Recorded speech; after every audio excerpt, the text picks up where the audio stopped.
to see me. Just a cage of bones. There's nothing inside. Will it unleash me, burning down the walls? Is there a way for me to break? I'm a sharpshooter at post masquerade. I'm in both face and mind, all free for you to throw. I'm a sharpshooter, have no face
while it frowned on me. That's where I found an empty glass, reflecting that's a truth. It's telling words not to be told. I need that mask. I'm a shapeshifter at first masquerade, heart in both face and mind, all free for you to draw. I'm a shapeshifter, chained down to my core. Please don't take off my mask, my place to hide.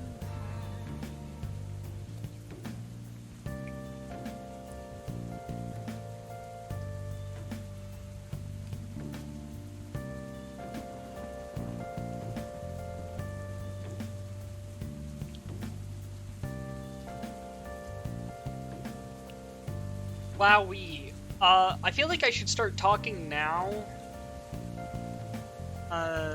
Let's get something other than Beneath the Mask going. Okay. So, here's the question. I don't know if you hear that. So here's the question. Do we want some, like, winter, like, Nintendo music? Or this Monster Hunter music compilation that I have? Because I don't care. It just has to be, like, something that isn't going to get me, like, killed by Twitch. Monster Hunter? Okay. This is Monster Hunter. This is from World. Wow, okay. Is there Freedom Unites in this soundtrack? Let's check. Oh, there's Freedom 2. It's close. This isn't even... Okay, there's something that won't get me charged with a felony. True. Well. I guess this counts as, this song counts as Freedom Unite, because Poke Village is from Freedom Unite. Almost just did a really stupid thing and closed out to, like... Closed out of the, like... one... relevant Google tab I have open right now. I think it's just you right now, Anthony. It's you and me.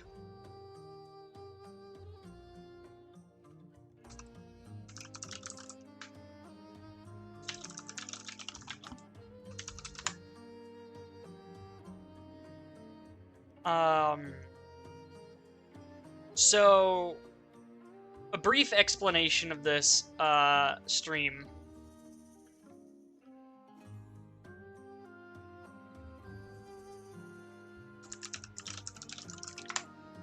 Brief explanation of this stream. Oh, hi, Eileen. This is a think of it, it helps to think of this as, like, a, like, award show, almost. Really, it's just me giving my, like, top and bottom 10 games that I've streamed. So, that's the condition for me. I have to have streamed the game this year. Okay. Just keep that in mind. Why you might not see, like, games on here. It's just, I just either don't remember streaming them, or I didn't stream them. I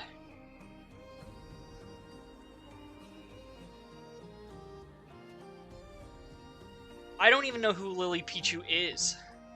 Actually, I feel like I've heard that fucking name. I feel like the music's too loud right now. As much as I love this fucking song. And I can't turn on the YouTube video any more than it is. So, to the volume mixer. Okay, so I have compiled a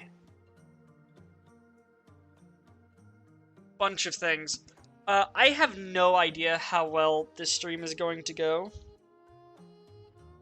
at all. This is a thing I've been planning for about 1 month. So, we're going.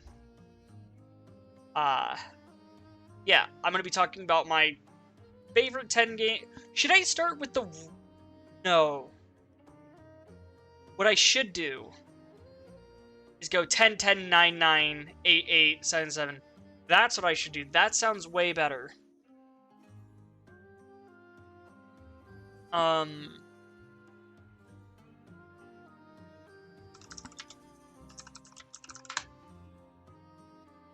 Give me just 1 second to finish setting one last thing up.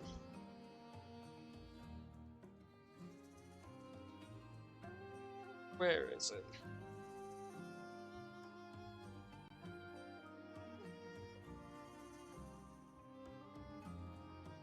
Okay. So. No, absolutely not. Absolutely not.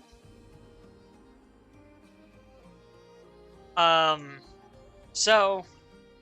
Let's get this started, lads. Coming in at number 10. I did very little practice and anything for the stream. But I need that to be made aware. Number 10, best game, Baldur's Gate 3. Now, I would really like to have put this higher on the list, but I have a simple complaint about it. I didn't play it much. That's not the game's fault. If you want a like more founded complaint, it was super buggy on launch. Absurdly buggy on launch. To the point where I was contemplating a refund while streaming. Obviously that didn't happen. They fixed so many of the bugs within the first couple days. I had faith in Larian. I'm glad I did. But there's also just not too terribly much to the game. Right now, there's most of Act 1. But I'm talking like classes, you know, companion choices are a little weird. Didn't really like most of the companions.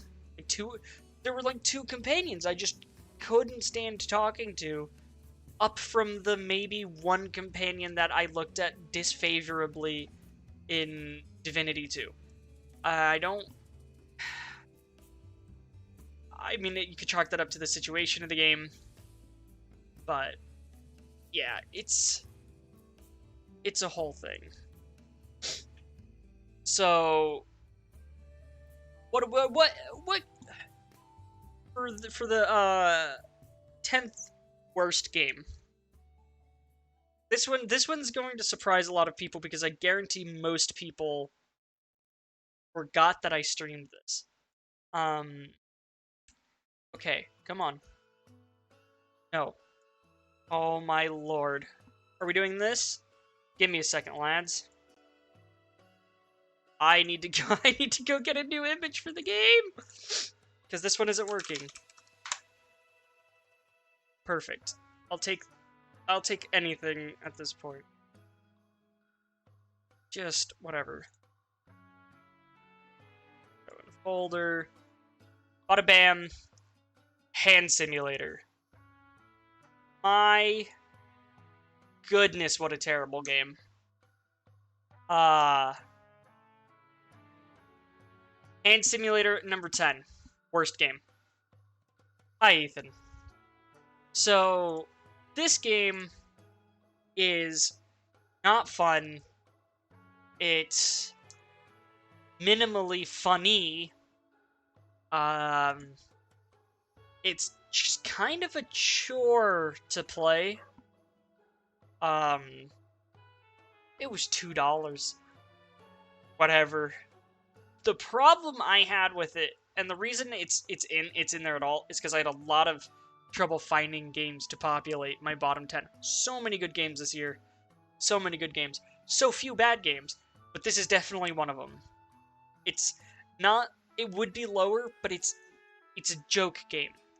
I'm not going to give a joke game the decency... the decency of being any higher on the worst games. That just wouldn't be right, because it's a joke game. Don't worry about that.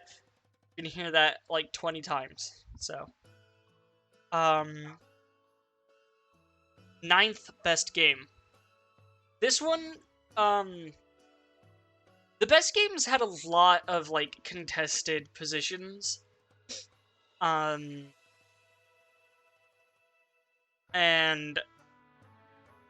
this is kind of one of them, where I don't know if I really slotted this game into the right position.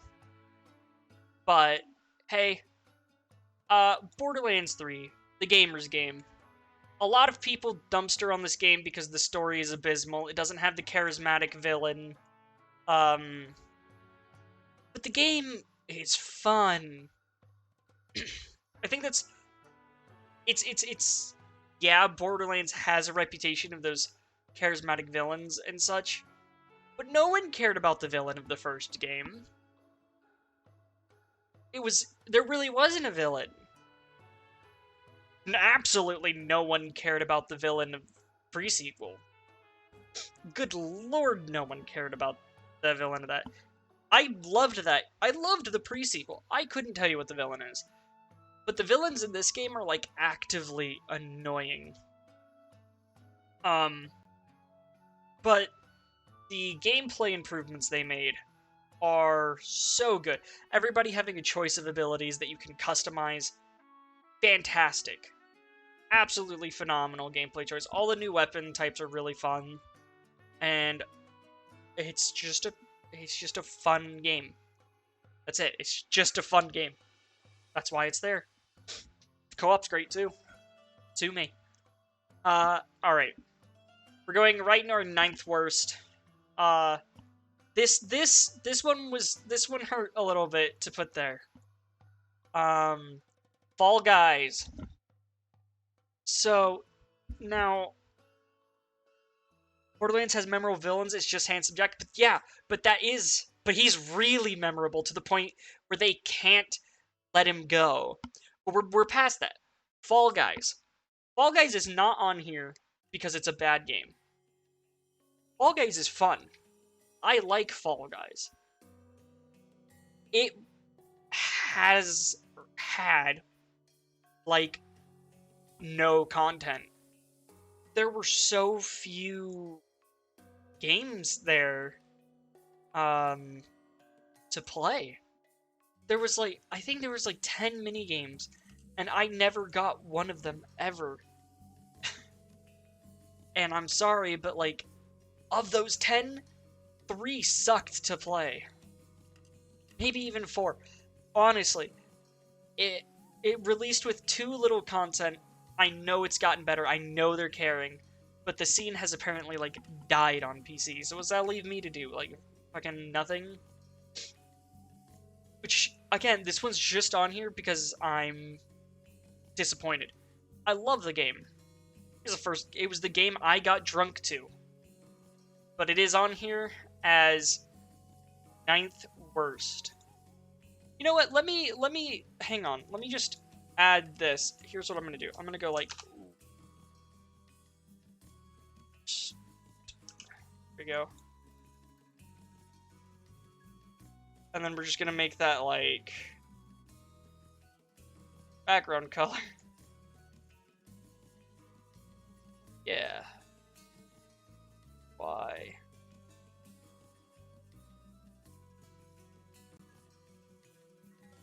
There. So And then we're gonna copy paste. Nope. Hang on. Oh, okay, there we go. Properties. Best. Yeah. What? Worst.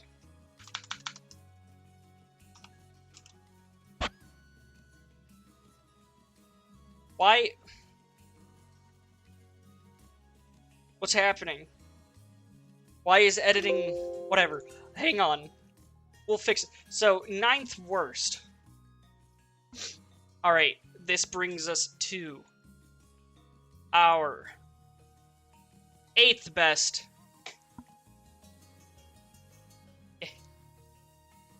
Disgaea. This one might make people upset because of the reason it's on here. Because, like, this is kind of primarily on here because it is one of the most nostalgic games to me at all. So I played this game as a kid. It was the first game I ever emulated. And it still holds up. It's one of the best, like, tactical RPGs, I think, out there right now. Yeah, I have an opinion. That's right. Bucko. Phenomenal game. The throwing mechanic still holds up. It's still funny. The music, holy crap. Let me demonstrate the fucking music. Hang on. Let me just look up Disgaea OST. I'm just gonna play a random ass song. Here. Listen to this. Dude.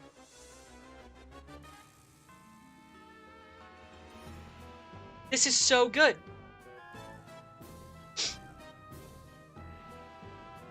Like, you have, like, you can't hear anything. Well, then turn on your ears.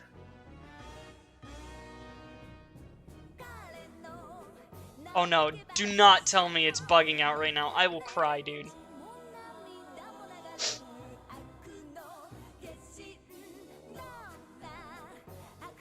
Yeah, this is just a random...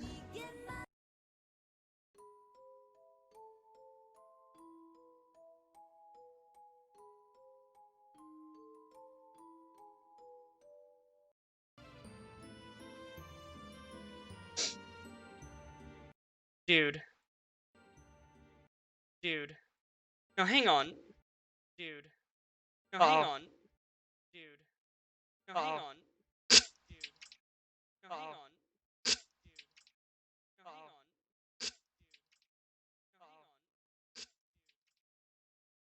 Yeah, it's working perfectly fine for me. Anyways, yeah, Disgaea. Incredible game. I'm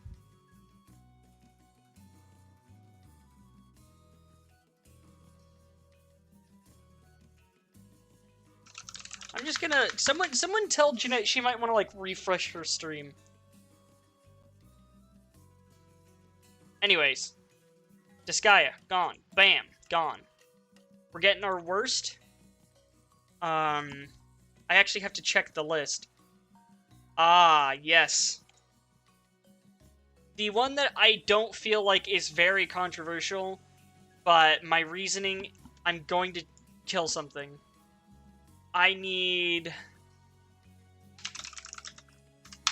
I'm going to actually fucking need... Dude. Here, just give me I need an image.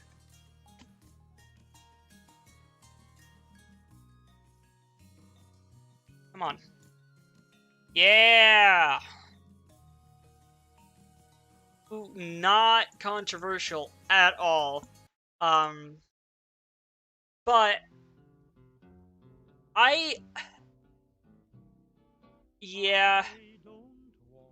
Now, I just need to say, this is not here because I didn't like it. I didn't get a chance to see if I liked it or not. This game, I can handle VR. I can handle VR for hours. But this game made me motion sick. I don't get, I don't, you could, like, it, I've not had a game ever make me sick to play it. But this game did. There's something about the view bob. Can't turn it off. Plus their weird motion blur, which you could kinda turn off. But the screen swayed as you move. So I didn't even get to give this game a chance. I agree, but I wouldn't know if it had its moments. I do think the business model for the start of it killed this game.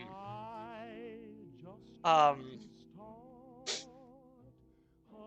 know they've gone out of their way, but Anthony, when I went to try it, I tried it like last month after their big update. The game made me motion sick. I couldn't do it. I didn't want to put it here,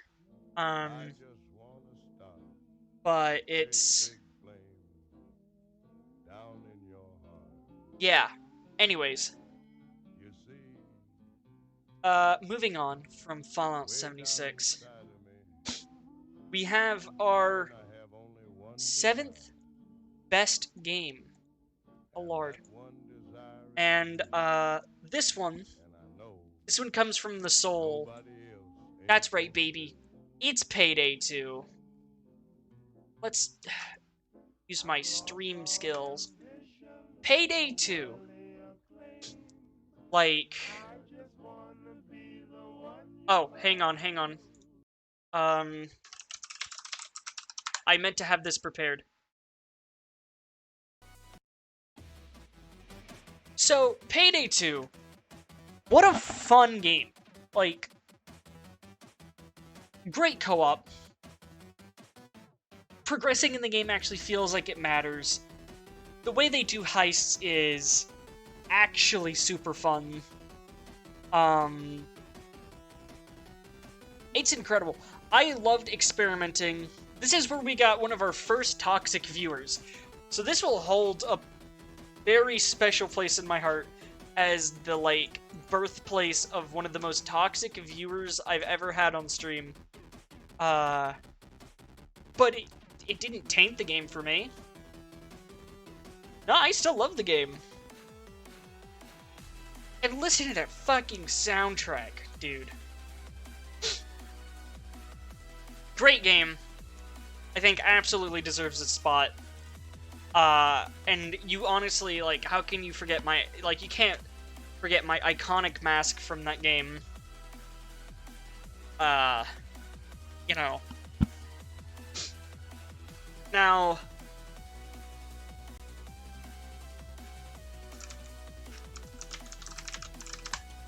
here we're gonna have, here we're gonna have something that a lot of you are probably gonna be very confused about.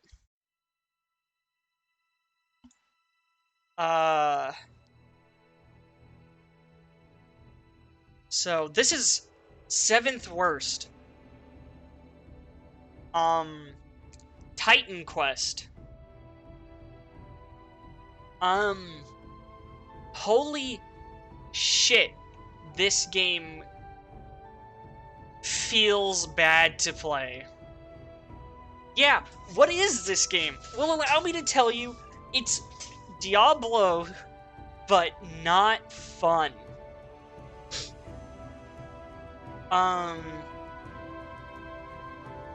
There is a...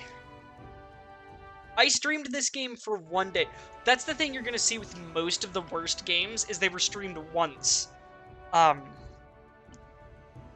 Also, Zane, you're a fucking legend, because for saying /Champions of Norath, because that was my, like, childhood PS2 game. That's probably one of the games I put the most fucking time in as a kid.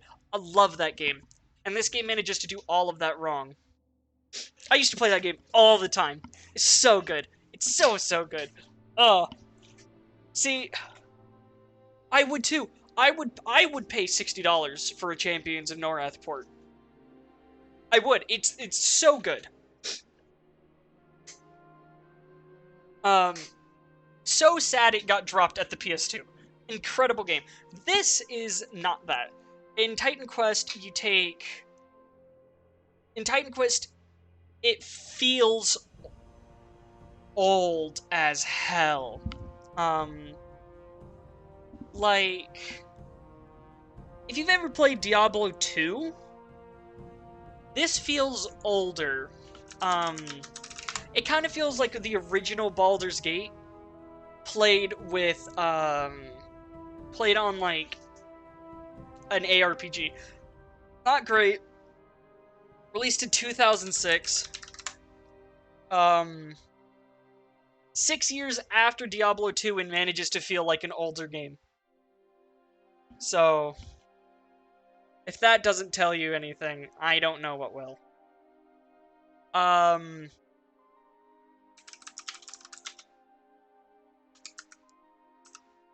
Now,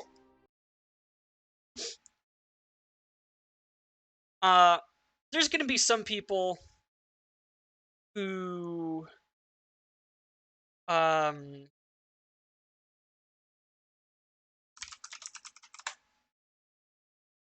okay. There's gonna be some people who are going to recognize this game from this song, okay?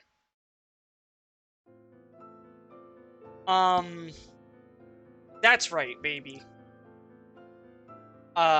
Sixth best is fucking Dark Souls. Dark Souls 1. Wow! This game is good. One of my most enjoyable streaming experiences this year was streaming Dark Souls with Dylan and Chris with the randomizer.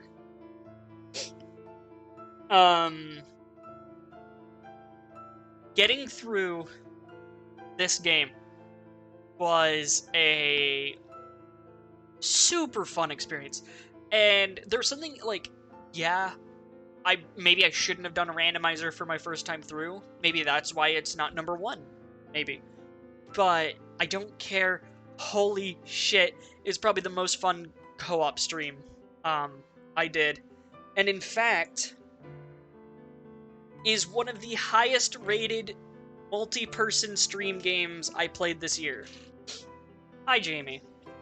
So you're getting, we're at number 6 best, Dark Souls 1. Which means now, I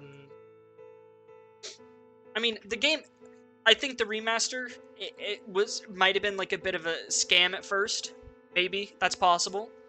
But I think over time I don't know, it felt better than when I went and added the DS Fix mods when I tried to play Dark Souls 1 initially. So there, it felt better, the remaster was good, I like it. We're gonna get to... You'll notice something, about my, like, worst games, okay? So this is 6 worst.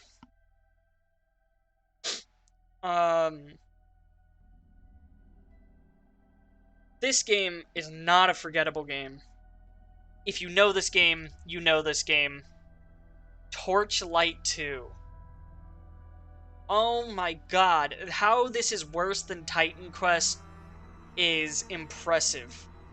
All of the quote-unquote humor in this game falls flat. I wasn't even sure if it was trying to be humor. This game was bad. And I've had people try and defend this game to me, but Not one class in this game is fun.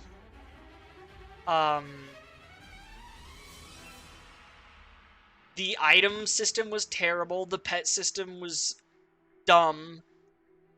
You could fish. There was no direction in this game. Um, it was... I couldn't tell why I was doing it. No, it's not every ARPG. Well, okay, you're saying what Zane's saying is find the most broken combo, run around killing. But the thing is, Anthony, at least in most other ARPGs, there is more than like one broken combo per class. So you actually get to kind of pick what you want to do. In Torchlight 2, I didn't want to play a class.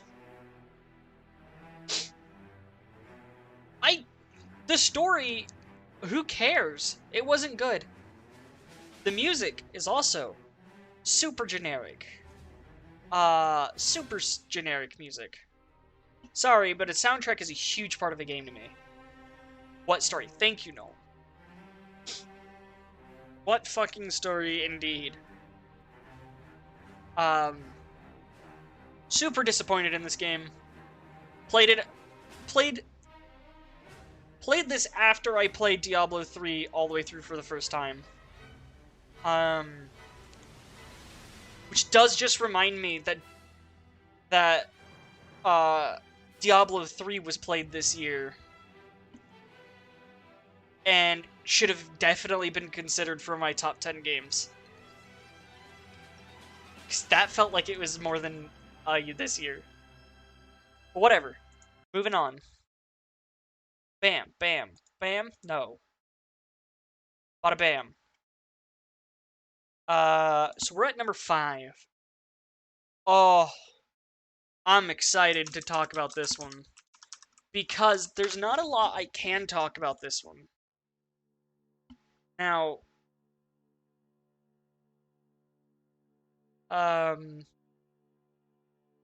we're just gonna... No, Persona 5 is not on this list. I will tell you that much. This, guys, is one of the best written games of all time. Disco Elysium.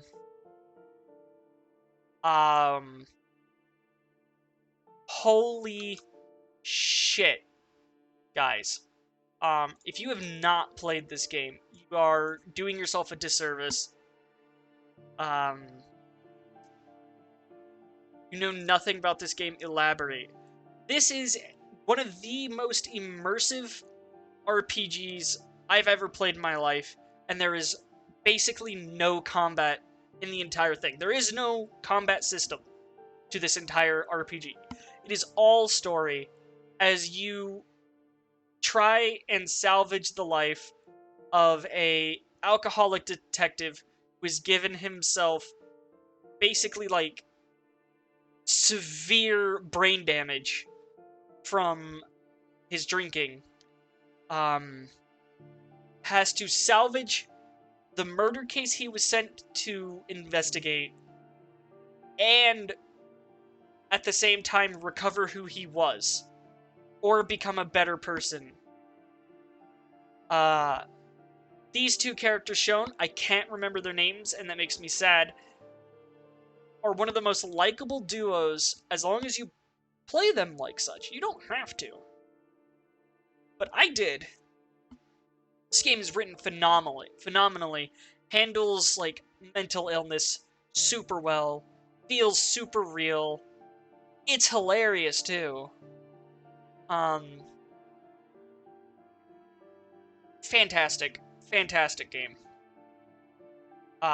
If you ever see it and just want to sit down for an experience, I'd actually wait, because coming in a couple months, this game is getting full voice acting. That is the primary reason I stopped playing, was because they had announced they were going to do a definitive edition, which might have included voice acting. That was rumored. And I was so engrossed in the game, I wasn't reading the dialogue out loud. I was so immersed. I would sit there and I would play this game, and 4 hours would have gone by, and I had barely said a word on on stream. The VODs are on my channel. If you don't believe me, you could go watch those VODs, and there's a stretch of like 4 hours where I say like a sentence every 10 minutes. Maybe. Incredible, super immersive game. God, it's so good.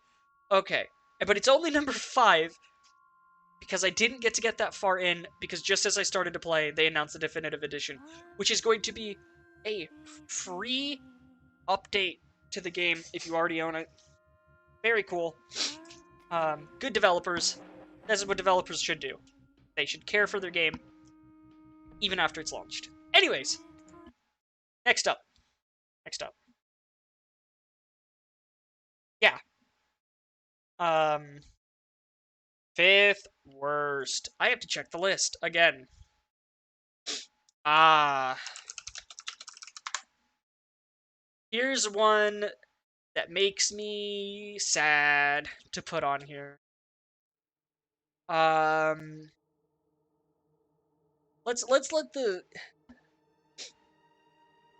music kick in just a little,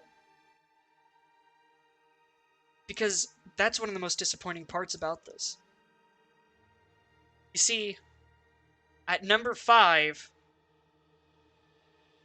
is Halo 4. Wow. Yeah, Dylan, welcome to fifth worst game I've played on stream this year.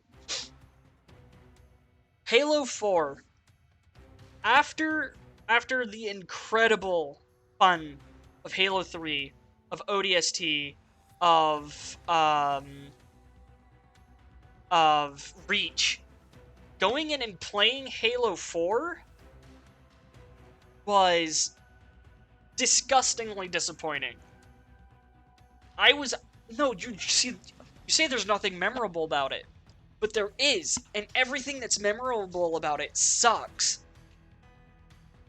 The soundtrack isn't on point with the rest of the series. The guns are not as fun to use because they introduce a new faction out of nowhere that is not fun to fight against. Every enemy in the entire game is annoying as hell to fight against, with broken-ass weapons that barely work on themselves, but that's all you have to fight them. Not a fun game. Not good story. Not good soundtrack. Not a good Halo game. Number 5 worst. Yeah, Jamie, every enemy was annoying. The drones that res enemies, the guys with front-facing shield, the insta-kill snipers that can teleport around the whole back of the map. What about the story? Exactly. You are on planet. You are on a planet. Cortana is breaking down because I guess that happens to AI. But if there's a ship coming to rescue you, so you got to go to the core of the planet and use it as a giant radar dish. But when you go in the core of the planet, there's an ancient bad guy who has the Force for some reason. That was really weird. And he's inside of the... Yeah, but Zane, it's like the main plot of this one. Everything about this game felt bootleg. Not a good game. Sorry if you like Halo 4, but I don't think I'm being very controversial here. Alright. So... Now that... No.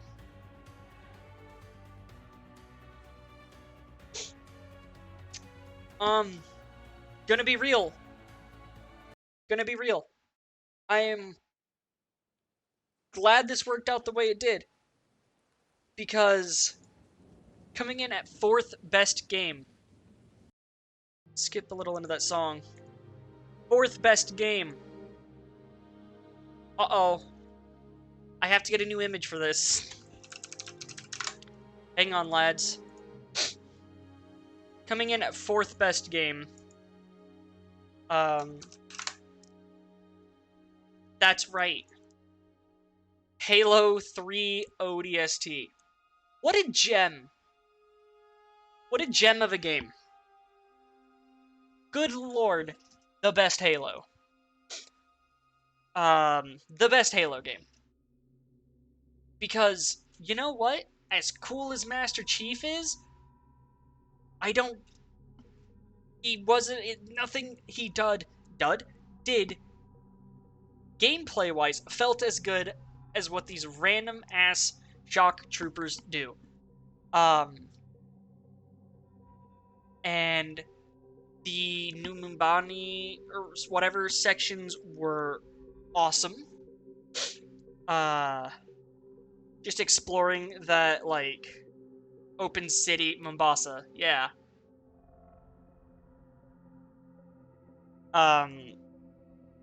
False Reach is the best? No. Sorry.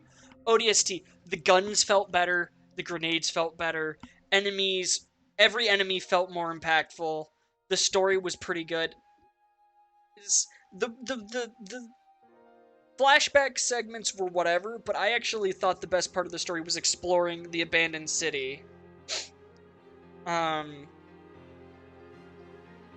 Exploring the city, phenomenal. Awesome segments. Music, that Halo schlapping soundtrack you're used to hearing. So good. That's why it pains me about Halo 4, is because I came fresh off of this game, my favorite Halo game, into 4. And I didn't have high expectations for 4, and I was still let down because of the standards that Halo 3, that Reach, that 3 set. And it's so good. Great game. Love it. Love it. Love it. Fourth worst game. I don't even know if I'm going to be able to find a, okay, there's like one song in this whole game. So, allow me to introduce to you, ladies and gentlemen, your fourth worst game of the year. Spellbreak. Yeah. Sorry, this game is...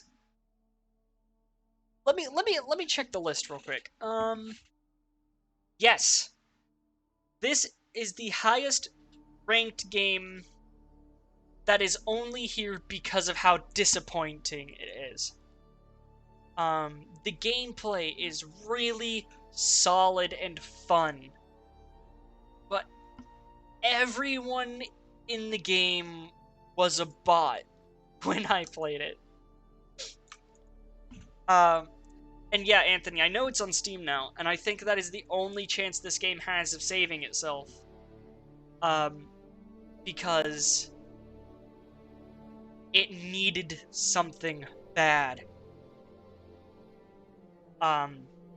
It was going to die on Epic competing with Fortnite. No, we're just good. You know damn well, Nolan, that 99% of those players we fought were bots. The art style is pretty good. Like, it's nothing like super special, it's just kind of magic Fortnite. But it told you the information you needed to know. The spell combinations were awesome. Literally, if you didn't know better, if this didn't say worst right there, you would think this is a best game. And it would have been if everything wasn't bots.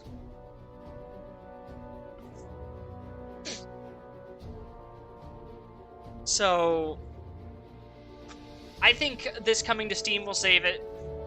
But as for right now, this is going on fourth worst for most fourth worst because it's the first most disappointing. Think it would be a replay? Give it time, yeah. Yeah. Just give it time. Yeah. Okay. Let's clear that out of here. Clear that. Bam. Alright. Now, those of you who were here when I streamed it. Uh, you might have seen this coming.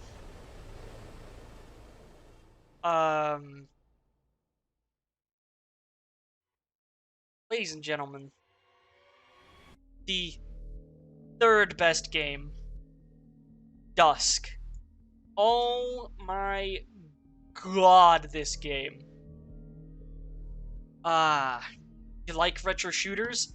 This is probably the best modern take on one. That was a fun one. See, Dylan gets it. This game is phenomenal. It has its place as one of the, like, 7 games, as one of the 7 games I've 100%ed.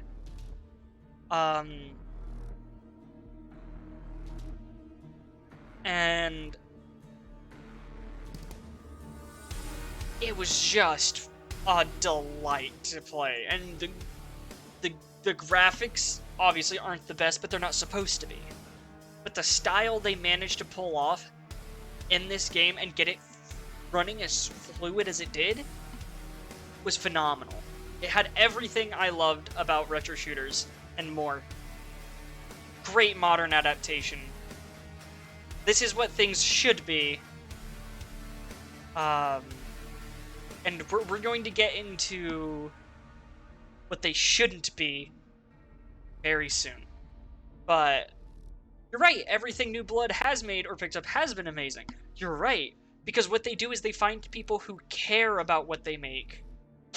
Hey Cliff, this is third best, just as a heads up, Cliff. But because what New Blood does as a company is they find people who care about the games they make, and they give them the team, and they give them the money to make it. Because if Dusk wasn't here, then Maximum Action would be. I could put New Blood as a studio here. Dusk is a fantastic game by a fantastic company. If you haven't, go play it. It's what? It's not expensive. Let's see. I'm going to the Steam store right now. It's $20. Christmas sale coming up. Buy it. I would buy it at $20. Shit, this game's good. Yeah, but Anthony, you don't like anything with older looking graphics. At all. Is it going 1, 2, 3, or am I going 3, 2, 1? I'm going 3, 2, 1. So this is 3. Third best. And now we're about to get into third worst. Now,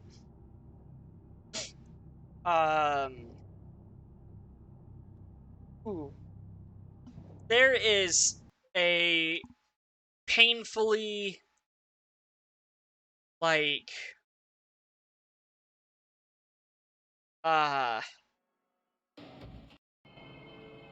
guttural reaction to this game. I hate this game. We're getting to games I hate.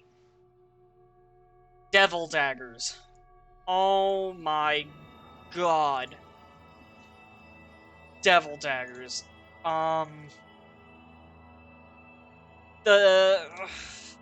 This is like a 5-second gameplay loop. Guys, I don't know what to tell you. I could make my review buying this game, showing you everything the game has to offer, and still having 99% of my time left to refund it. This game is a 5-second gameplay loop that they try and sell to you as a survival game. You can... Allow me to list everything you can do in this game. Everything. You can navigate the main menu. You can throw... I think you throw daggers, because it's called Devil Daggers. I can't even remember if you shoot through daggers. I'm pretty sure you throw daggers. You can move. You can jump. And you can look around. That's it. There's no... You can die. Yeah, you can die. Sorry, you're right. You can die. That is the entire game. There is no nuance to it. Enemy spawn click where enemy is, hit scan weapon, don't get hit, you die in one hit. Wow, that was fun. Let's do it again. And that's the whole game. It doesn't help that you're also on a super small platform that you can fall off of, if I'm remembering correctly. Because I remember that being something that bugged me. And every review for this game is someone jerking it off, because I don't know. I don't get what people like about this game. There's so many games that do it better. Dusk has a survival mode, but it also has gameplay. It has different weapons. It has a soundtrack that I don't hate. 64.0 is great. But this game is not. Alright. That's enough ranting about how much I don't like that game. I'm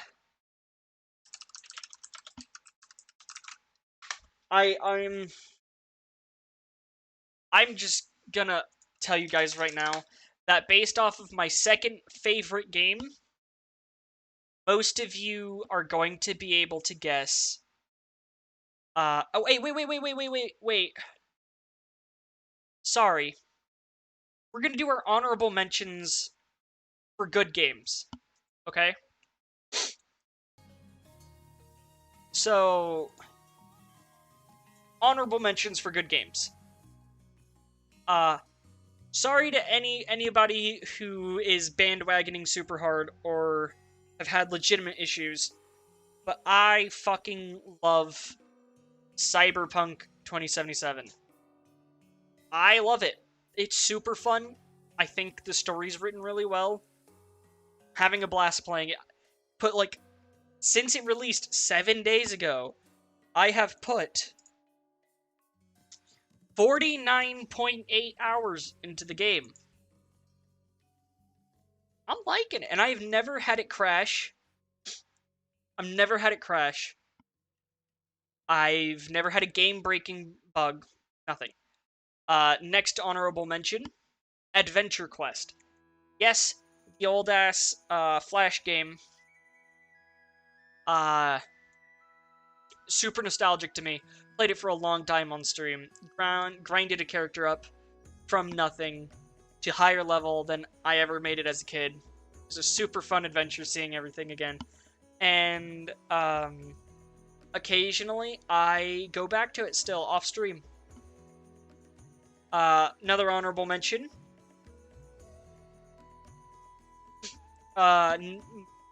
Next honorable mention, Project Winter. Among Us done for people who like to play video games. Project Winter is a phenomenal game. I want to play more of it. I think everyone enjoys playing it. Great deception-based game. If you like Among Us and you play games other than whipping and nay-naying in your closet, go play Project Winter. It deserves the attention. There's 2 more honorable mentions. I have a lot of honorable mentions. There were so many good games this year. Next, Phasmophobia. I like me some ghost hunting. I watch Ghost Adventures. I've seen so many episodes of that show. I've seen I would even say most episodes of Ghost Adventures. I used to watch Ghost Hunters as a kid. Project Winter, a TTT type game? Yes. Phasmophobia, I fucking love that game. For a one-person, development team, that game is insane. Did I only put 20 hours into it? Yeah. But I'm surprised I put that many, because it's really good. There's not a lot of content, but it got more time out of me than Fall Guys did. Last honorable mention is a game called Vaporum. I played this game a lot for a little bit. I never beat it, but it is a old dungeon crawler. The kind where you move on a tiled grid in first person. You can look around at walls, and you can pause time, and it's a very good game, but you have to be into that kind of game to like it. Very good. There's a second one as well. Eventually, I'd like to return to the game. Just right now, there's so much to fucking play. My lord. Okay. So, save your Dory Maze for after I talk about use it to break up the rant on number one worst, or do it after number one worst. Sorry, Last of Us 2, but holy shit, you should have lost to my number 2 game, Ghost of Motherfucking Tsushima. Oh my lord. What a gem. What a gem of a game.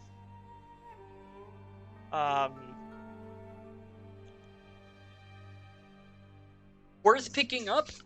And abso-fucking-lutely.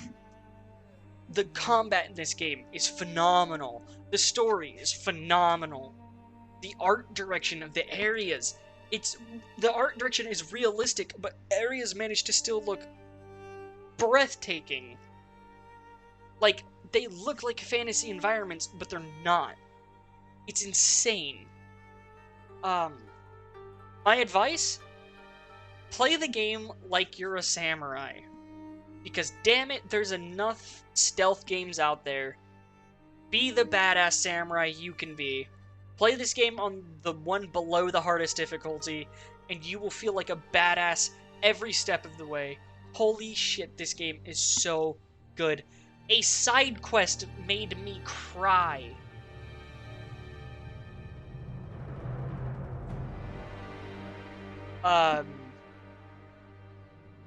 A random side quest made me cry. Like, dude. Everything in this game is done excellently.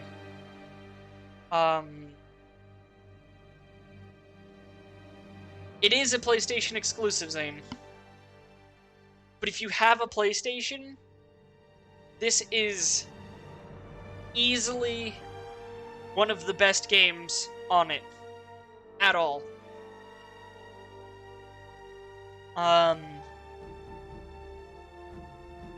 Yeah. Phenomenal game. I don't want to get too into it. Just without, because I don't want to spoil anything. Okay, Dylan, you might start on the hardest difficulty. The problem I have with it is it makes it to where you die in one hit. And they even say it's more for a second playthrough. Just because it renders a lot of things redundant related to health and armor. So. But, hey. Whatever. It's a good game, no matter how you play it, honestly. Stealth. Even though I'm recommending you don't stealth this game. Just, well, okay. This is one of those games where it's like, there is just no, like, quick saving. So if you get caught in stealth, go loud. Or, be the badass you know you can be. Walk right up to the front door of a place and literally issue a challenge to the guys guarding it that aggroes the whole camp, but gets you a couple free insta-kills and makes you feel like a fucking samurai from a movie. Dude. Game's so good. Masterpiece. Masterpiece. I really don't want to talk about the next game. I really don't. Because...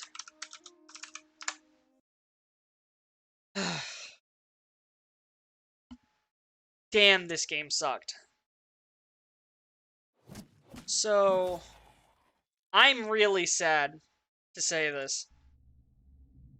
But this is a New Blood game. As my second worst game of the year.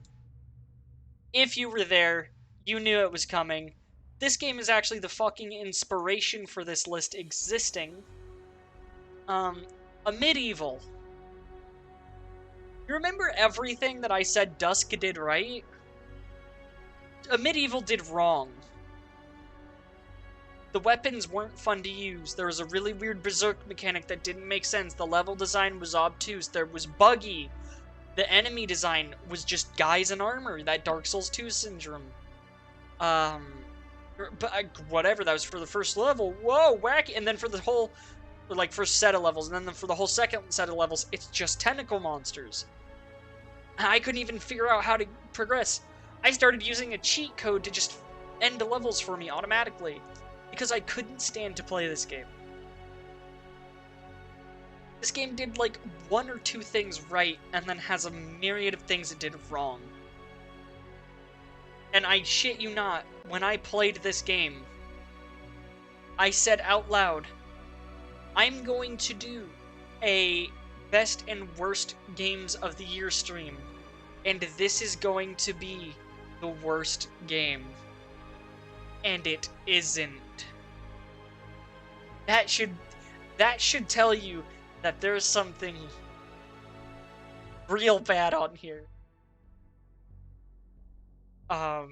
Yeah, see, Ethan confirms that this game is the reason that this whole stream is happening.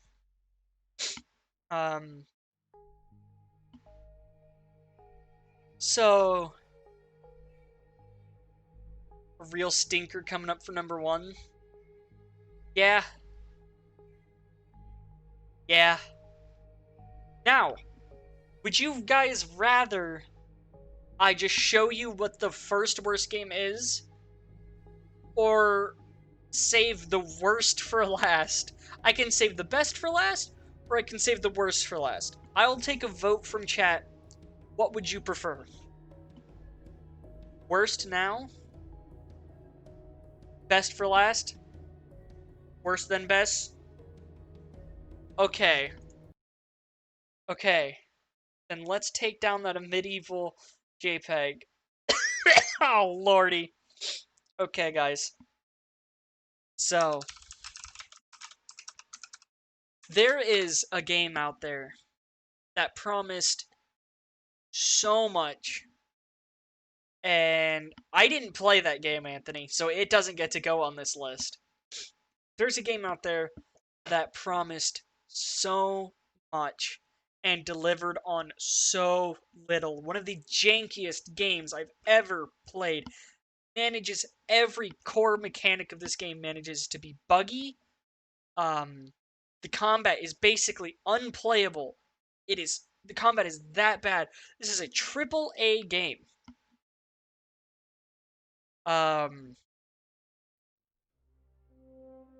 And you might know this game as fucking Kingdom Come Deliverance, a game you guys in chat have been guessing was on this list since I started stream. Since I started stream, people have been guessing that this was the worst game.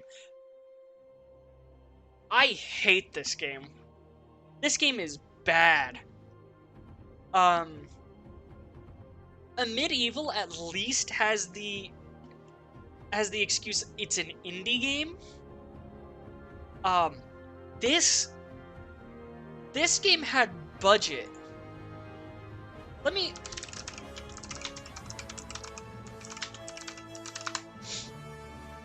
This game had a $36 million budget, and it felt like it was made with not even a third of that.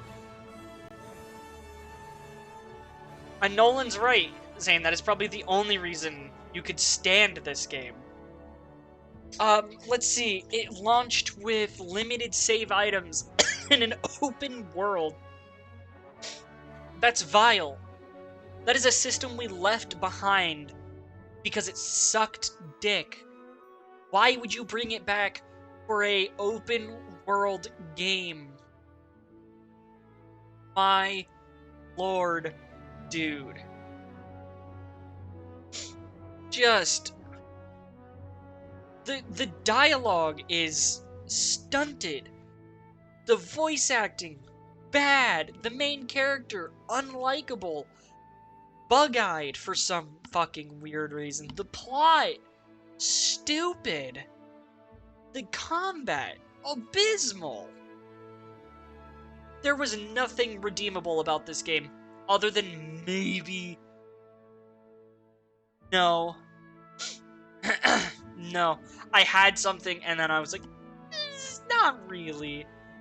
I was excited for this game to come out, and then I didn't play it on launch, and thank Christ, because I might have had to find a 0th place for this game to go into had I played it on launch.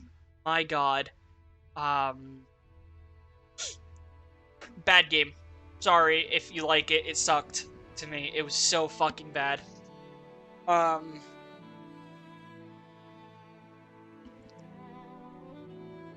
And this is where you would Dorime if you wanted one. But I don't have anything more to say about this game. I really don't. This game was just bad.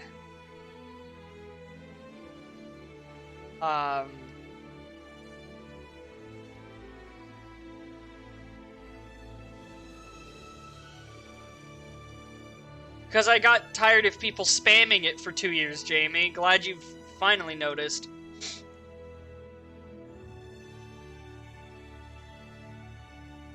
When you hear it like 3 or 4 times a night, every night for almost 2 years, you get tired of hearing it.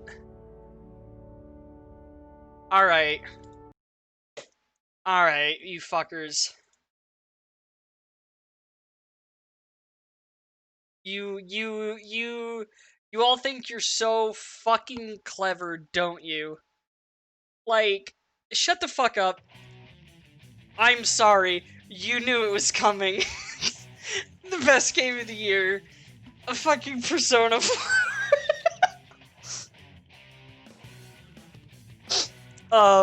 Everyone called it, Dylan. Every fucking person called it. This is my favorite game of all time. I love this game.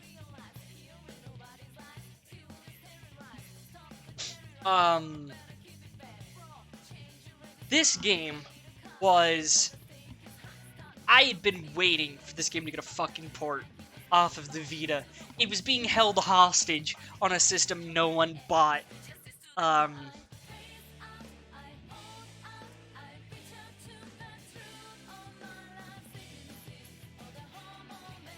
This game is a pioneer in what an RPG can be. The writing is phenomenal. It has the most realistically written friend group I've seen in a game. To the point where it just sometimes felt like you were watching just a show. Just a real show. The plot, so good. I was so invested. I wanted to see everyone's story through, except for like 2 characters. But you know what? That's why I just made the decision not to talk to him, because I got to do that. I got to manage my time. I got to do whatever I want in this game. It was fucking incredible. Naoto, best girl. Sorry. But it's true. Like... Guys.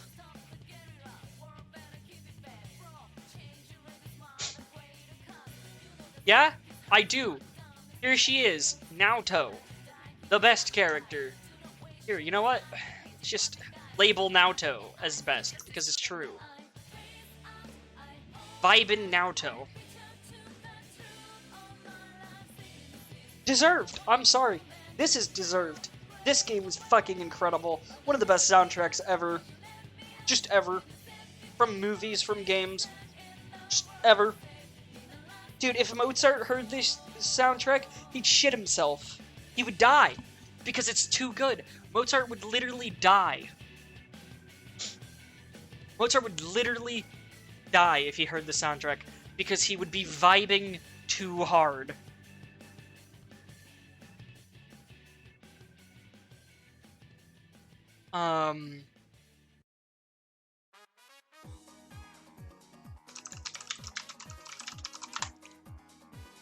Like,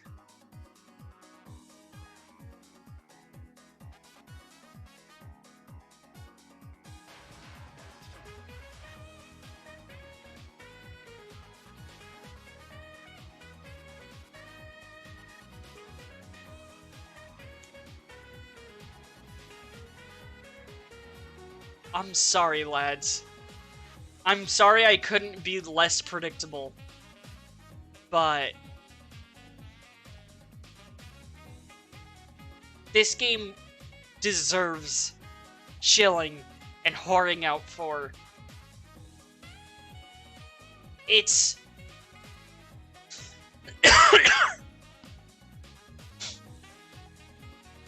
The dad's name is Dojima.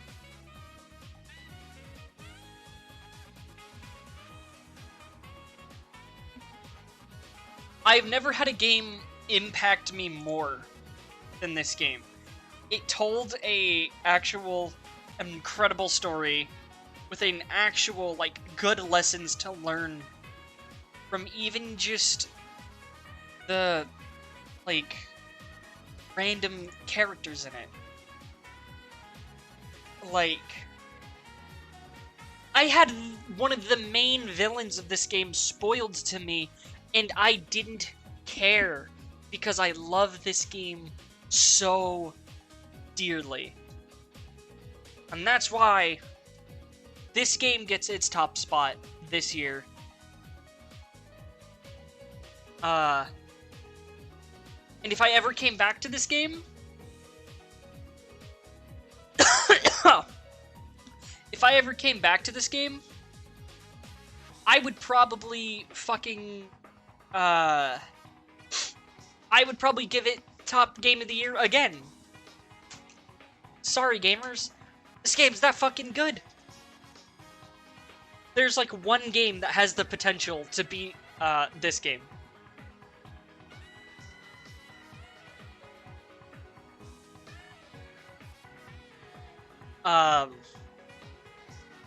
And Atlas is epic for coming up with this fucking phenomenal experience.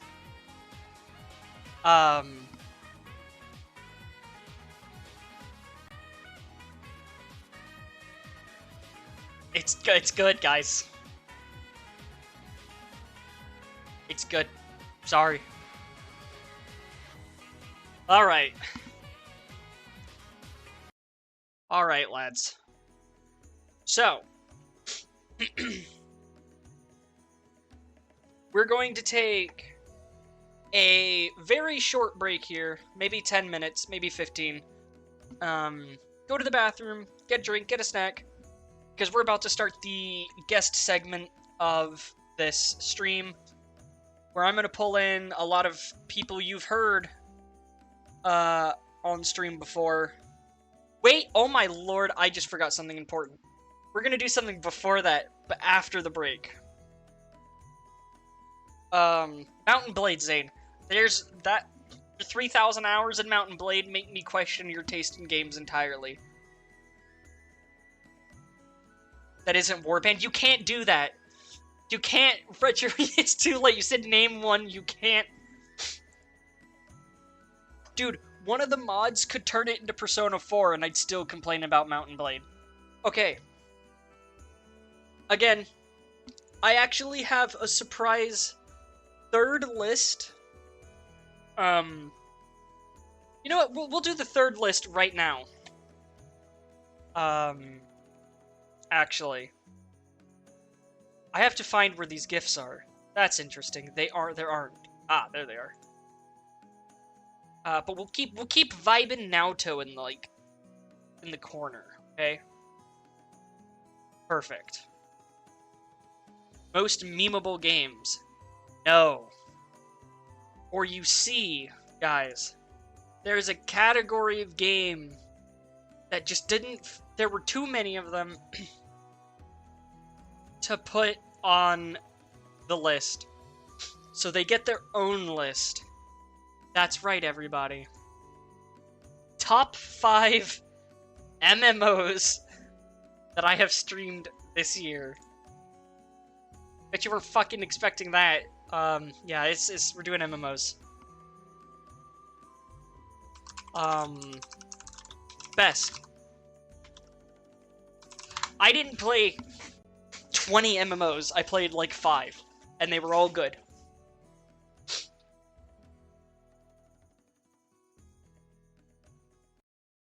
So, starting at number 5.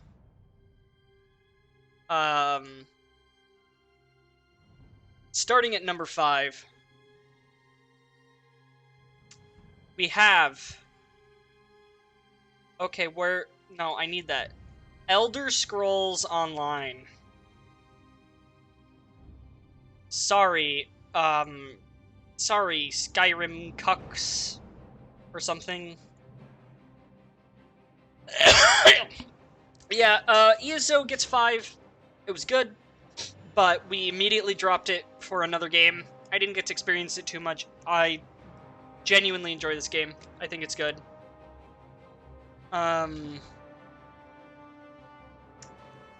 Coming in... This one is going to be fast. That one, there's just not much to talk about for me.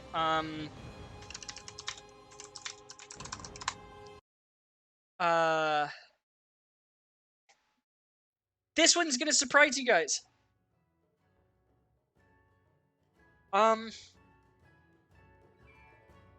World of Warcraft. Number 4. It's good. World of Warcraft is good. It's not a good stream game. I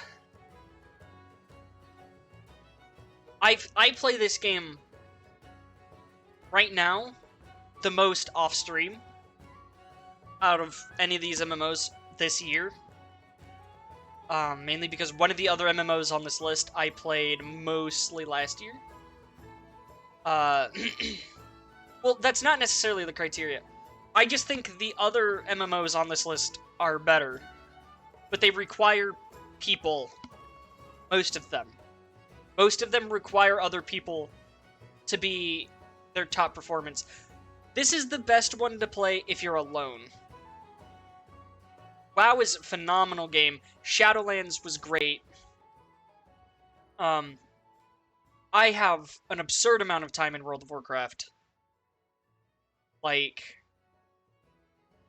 I might have more time in World of Warcraft than Zane does in Mount and Blade throughout the course of my life, because I've been playing this game since the year it came out. I really like World of Warcraft. The problem is I like the other ones for this year just more, because I got to play them with people.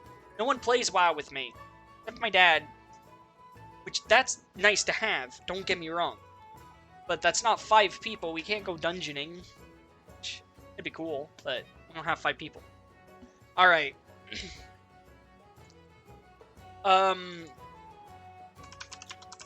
Yeah, but I'm not buying your sub.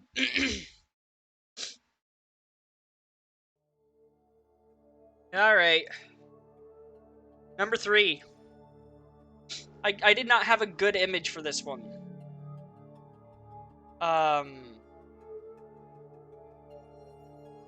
Yes. DDO. Dungeons and Dragons Online. Forepaws would be proud.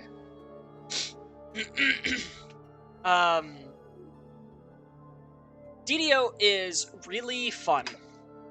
I think it helps that I've found my own, like, absurdly strong archer build. To the point where in our group, I'm the sustained DPS, which is insane because there's Chris with his, like, meta magic spells build, where he just dumps, like, 800 damage.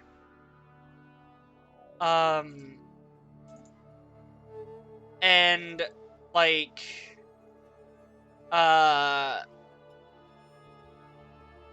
it's good. It's a fun game.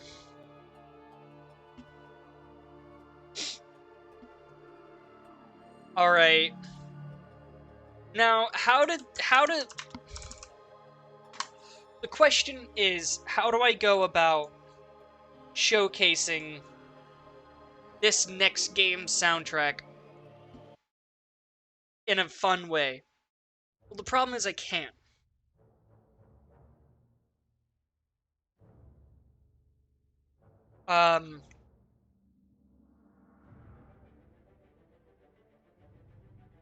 This game.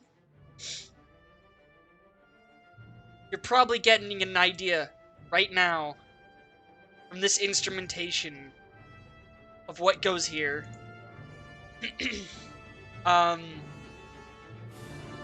Great story, great soundtrack, great fun.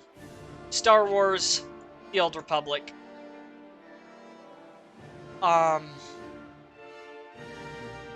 It's good. Story is really fun to see through.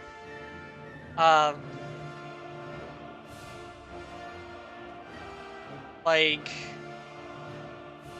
it's a good MMO. It plays really fun. Favorite class story? The only one I've played all the way through is Jedi Knight. But honestly, the like little bit I've done of Bounty Hunter has been my favorite. Coming back soon, yeah. This game is making a return. Whenever Nolan starts feeling a little better, because I don't want to like leave him behind. Although actually, the Smuggler story is also fucking really good.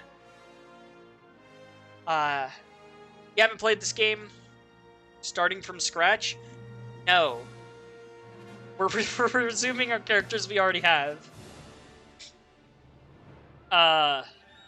Though, I do have a character on the Republic who is, like, right on the cusp of the expansions. So, you know. Hey, it's a fun game. But Nolan and I aren't making new characters to play with you. You're gonna have to catch up. We made enough new characters with people. It's okay, Dylan. The idea is we're kind of leaving you and Chris behind. Current level? You know what? I will, because you've asked, Zane, let me boot up the game. And I will tell you.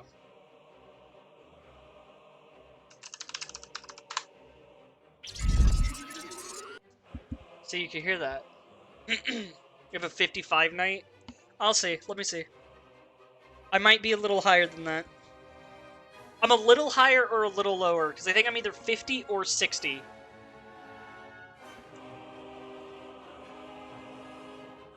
I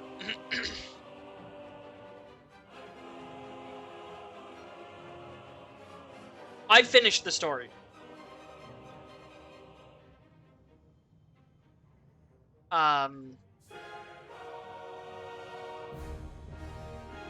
64. Oh no, what's happening? No. Why did that just start? What the fuck? I don't know what's going on with my graphics. Everything looks squished. Or like stretched.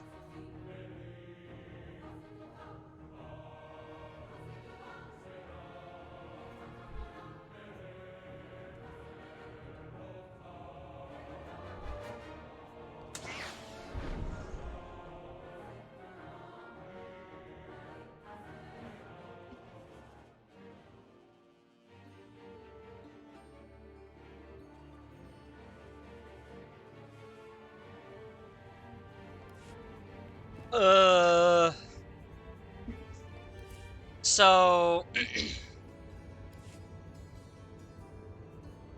There he is. Nolan is also level 64. There you are, Zane, level 27. Your Vanguard. Low res? Haha, you say that, right? What is happening? Thank you. But, it's not.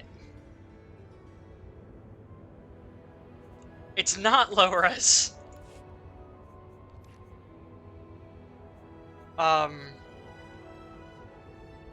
Also, just saying, I do kind of be having to pimp house.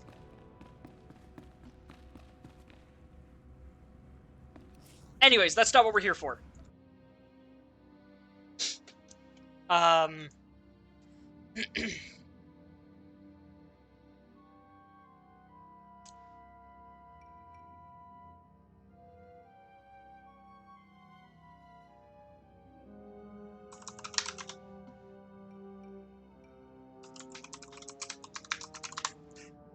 Yeah.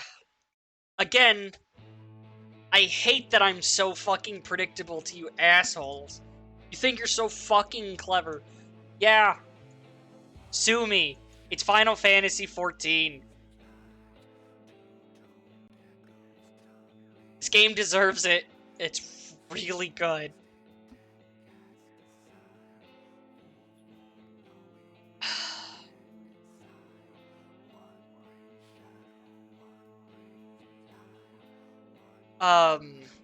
Zane, Final Fantasy XIV does not play like a normal Final Fantasy, I'm just gonna say. It plays like a super fucking fun MMO. It has a better soundtrack than Persona 4.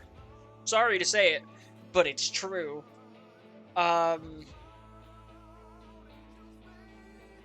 It's good. It's damn good. I could play any of the Primal themes.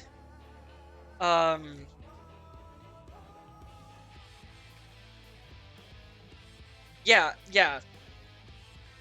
Like, here, let me do... Let's just say... I'll just search Primal themes, and I'm gonna view a playlist. I'm just gonna scroll, and I'm gonna hit, like... The hell? This is not a full playlist of them. Here we go. All boss OSTs. Dude, Shiva's theme? Oh, Shiva's theme's fucking good. The snap, I know. You know what? I'll play Shiva's theme. I'll play a bit of Shiva's theme for you. So Zane can hear this shit. Like... Oh, and Anthony! They just, recently added a redux of her boss fight. So yeah, you get, like, this, like... You get this fucking... God, I love this game's soundtrack.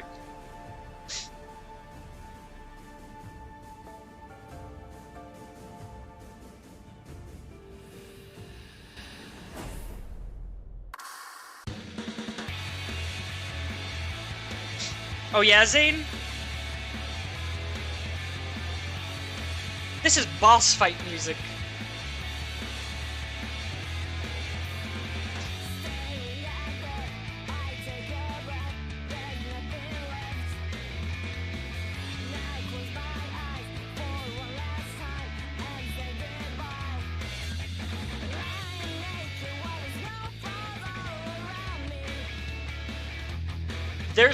There's some really good ones you haven't heard, Anthony. There's that. I mean, there's fucking Ravon's theme.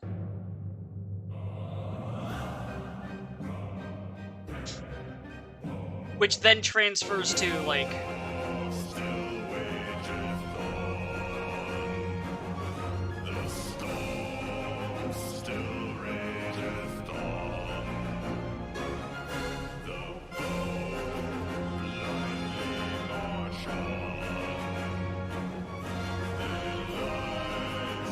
Yeah, they actually couple the mechanics with the music shifts. Which I'm intentionally not showing off, because it will spoil some of the story for you. Or, you got, the fucking... Where is it? Is it this one? No, that's not it. There it is, Brute Justice.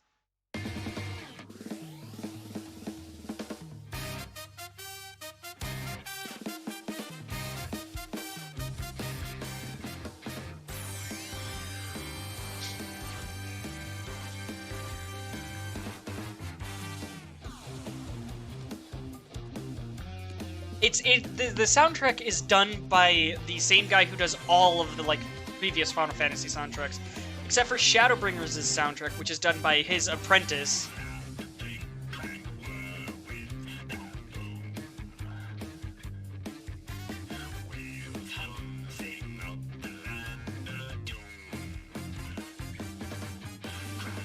You like Nier Automata? Because one of the newest raids in the game is Nier Automata. It's like a completely original story written by the guy who wrote Nier Automata about that universe crossing with the Final Fantasy universe, where they mash both games' music styles and motifs, and it's fucking incredible. Sorry, I'm just kind of I'm vibing a bit, and then you want the weirdest fucking song in the entire game? You want the weirdest boss fight song? This shit sounds like it's from a Tim Burton film, dude.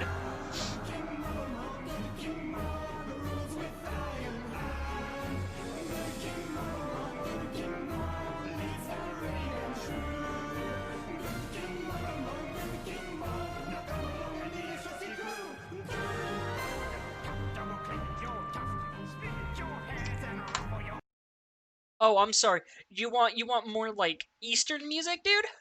They've got you. And it's still a bop. And it's still a fucking bop.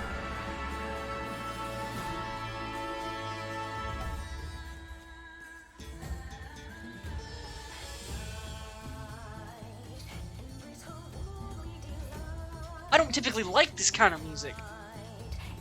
I like this song. Or maybe you're how much is the sub? It's $12, I want to say.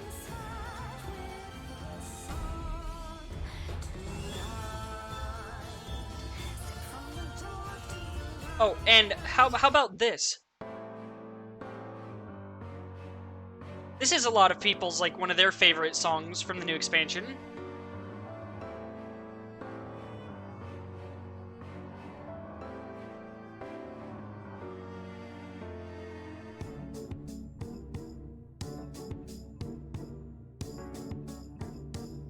Actually, Anthony, you only have to buy the newest expansion. All of the other ones are free now.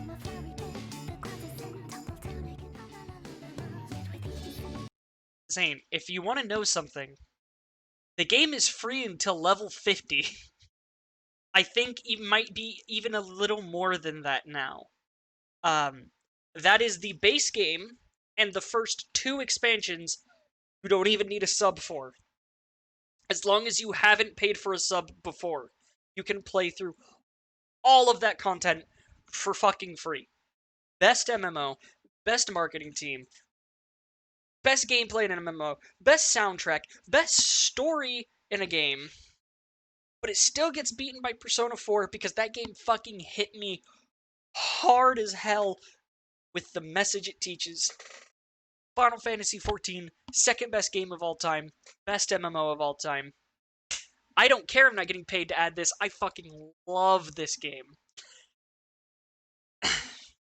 It's so good. Oh, it's so good. Oh, also, Anthony, I was gonna say, they reworked Shiva and gave her a new, like, a new fight that is instead of just, like, a primal, she's now a raid boss in a series of raids where you basically go back and fight previous, primals, but, like, super editions of them. You fight fucking, Titan, and he has an ATV. It's fucking hilarious. But they re-added Shiva recently.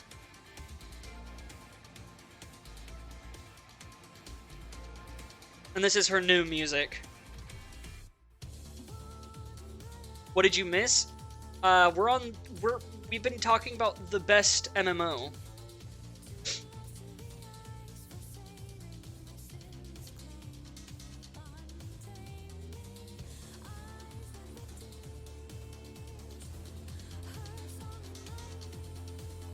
No, we're not. This is number 1.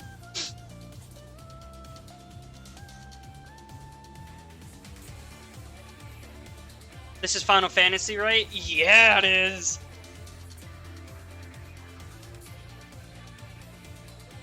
Number 2 was SWTOR, Zane, but I'm glad to see that my pitch on Final Fantasy was so effective that you forgot about one of your favorite MMOs.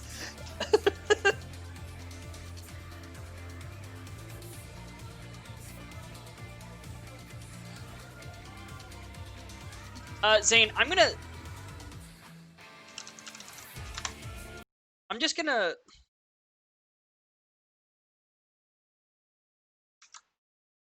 send you this, Zane.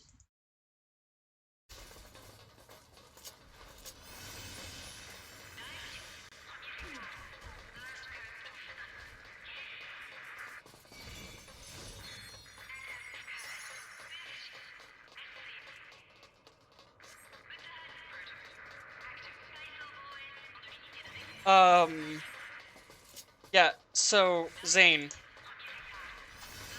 I just linked to you, a full playthrough of, like, the first segment of, one of the newest raids for Final Fantasy, so you can see if the gameplay, looks like something you'd be into. This is semi-endgame, it's a little less endgame now. Uh, anyways, um, yeah, it's really not a Final it's it's barely a Final Fantasy game. It has the like recurring tropes that all Final Fantasy games have. Like Sid is there. There's a crystal. Um, the classes are there. That's kind of where it ends. It's fucking phenomenal though. Anyways, we're gonna take a 15-minute break, and we're gonna come in with the um with the other people. So I'm bringing in other people you've seen on stream before, and really heard on stream. You haven't seen any of them, but people you've heard on stream before, and they're going to come in and they're going to talk about their top and bottom games of that they've played this year, um, for a little bit each, and then I will read out. That's true. You can see Zane, just but you don't get to plug until it's your turn to talk, Zane. If you plug your Twitch channel right now, I'm deleting the message because fuck you. You'll have your time. But I'll be right back. 15 minutes. Get your drinks. Get everything. And I'll be right back.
Alright, gamers. I'm here.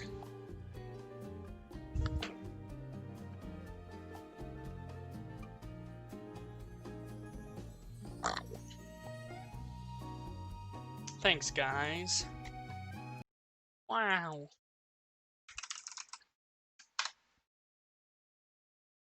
Let's get some... Let's get some fitting music going in here. Alright. I'm gonna go down my list of people who are going to be here.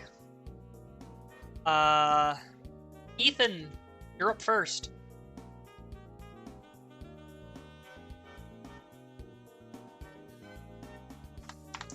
Let's do it? Okay. Your 20 minutes begins now. Hey. Hey? Hey, Dylan, thanks for the 10 bits. Dylan's vibing. So, Ethan, you have a top and a bottom game. Oh, absolutely. Let's hear it. Alright, do you want me to start with my top or my bottom? It's completely up to you. Alright, I'll do worst first. Oh wait, before you oh damn it. Ah. It's okay. Keep going. So Brawl Out. Yeah, so Brawlout, keep in mind, I have nothing against Smash clones, but I've never played one that felt both very floaty and very stiff at the same time. And I tried every character with it. This wasn't like I tried it once and I was like, oh, this isn't very good. I gave each character a fair chance. And it did not work. Nothing really felt like it comboed together. None of the characters had a playstyle I could really pin down as, oh, this is like X character, so I do this. From everything I saw, it looked like worst Rivals of Aether. Yeah, that's not a fair... I mean, that is a fair comparison. I was about to say that's not too far off, but it is a fair thing to say. It's like a Smash clone by someone who tried but didn't quite understand what they were trying to make. I bought this for fun. That's fair. There's a reason for that. I'd heard of it at least. I bought it for $5 during the autumn sale, which I'm very grateful that I bought it on sale and not for full price, because I would have felt gypped if I paid $20 for that. Yeah.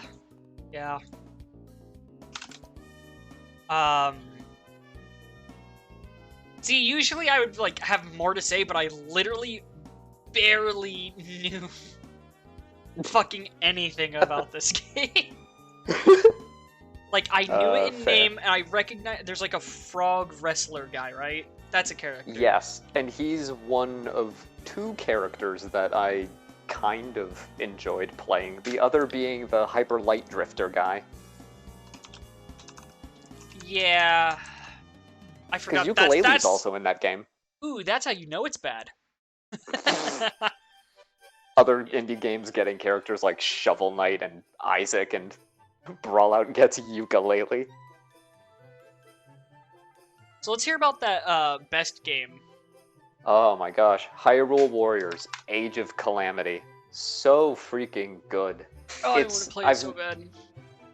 It's very fun. When you can pick it up, I highly recommend you do, because I've never had a game 180 my perception on an entire genre of games before. And Age of Calamity does a very good job, one, as a Warriors game. It's very satisfying. Everything feels very meaty. And if you play it on hard, the challenge is there. I'm surprised you're playing it on hard. Yeah, I decided to play it on hard, and lo and behold, I learned through doing that I'm kind of okay at games like that, surprisingly. And it also is just a nice AU retelling of the Breath of the Wild universe. I'm not going to go into details because I don't want to spoil it. Yeah, I've actually heard does... it does have The thing is, it's insane that it can have spoilers. Yeah, no, it's absolutely wild. It can have spoilers, and Because it's like the future of the stories, you know it's gonna happen, but it's still like that's yeah, impressive writing, especially for yeah, Warriors it's games, which are notoriously not well written. oh yeah, absolutely, Every 100%. every spin-off Warriors game, like fucking Fire Emblem, the original Hyrule Warriors, it's all like all the dimensions are converging. That's always what it is. But Age of Calamity looks like it has a Yeah. fucking real story.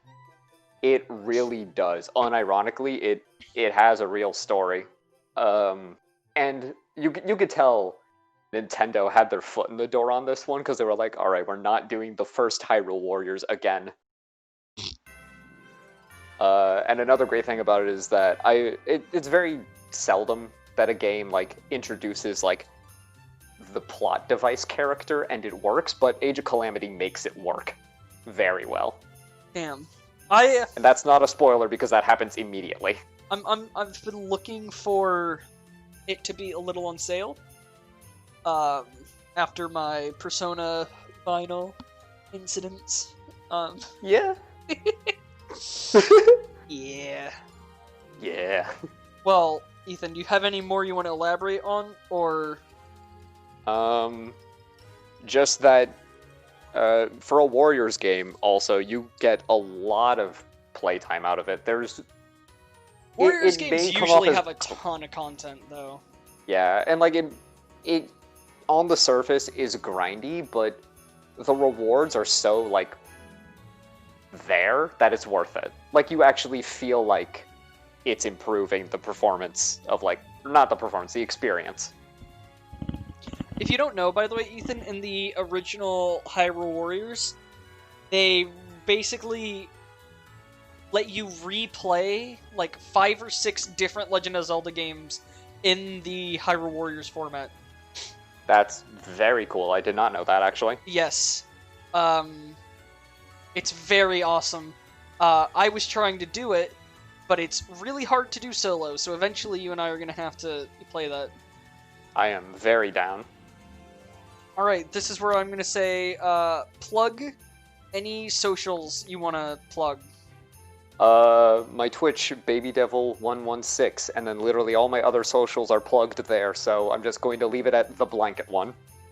Perfect. Well, thanks, Ethan, for actually giving me your games on time. Glares You at are like welcome. half of the people I invited to this.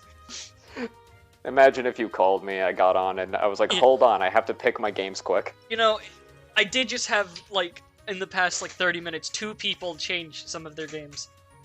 Oh my god, that's amazing. But it's okay. It's okay. It's... Alright. Well, I'm gonna call up the next person. Alright, thank you. Alright, Ethan. Goodbye. Decent picks, Goodbye. decent picks. I'm gone. Yeah. What do you mean this? I had to do 2 days. But it's fine. Our next guest, Zane. You are next on this list. Are you ready?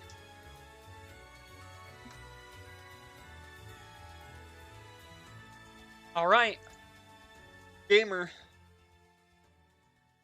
You're getting a call. Sorry, I had to swallow my steak. Hi, how are you? Stick's so fucking good. I'm baffled this is going as well as it's going, so we'll leave it at that. I mean, I've enjoyed it. So far, I've liked it, and most of your decisions I agree with. Is with zero like preparation on my end, other than like getting the images of games and making my list and like inviting people, like this has gone far better than it had any right to. So Yeah, I mean, you have a lot of people that you have to like coordinate with, so I get it. yeah, there are 13 people invited to have their guest segment, by the way. Oh wow. Yeah. All right, I guess we're gonna go ahead and get right into it. Starting with keeping with tradition, the worst game that I have played this year.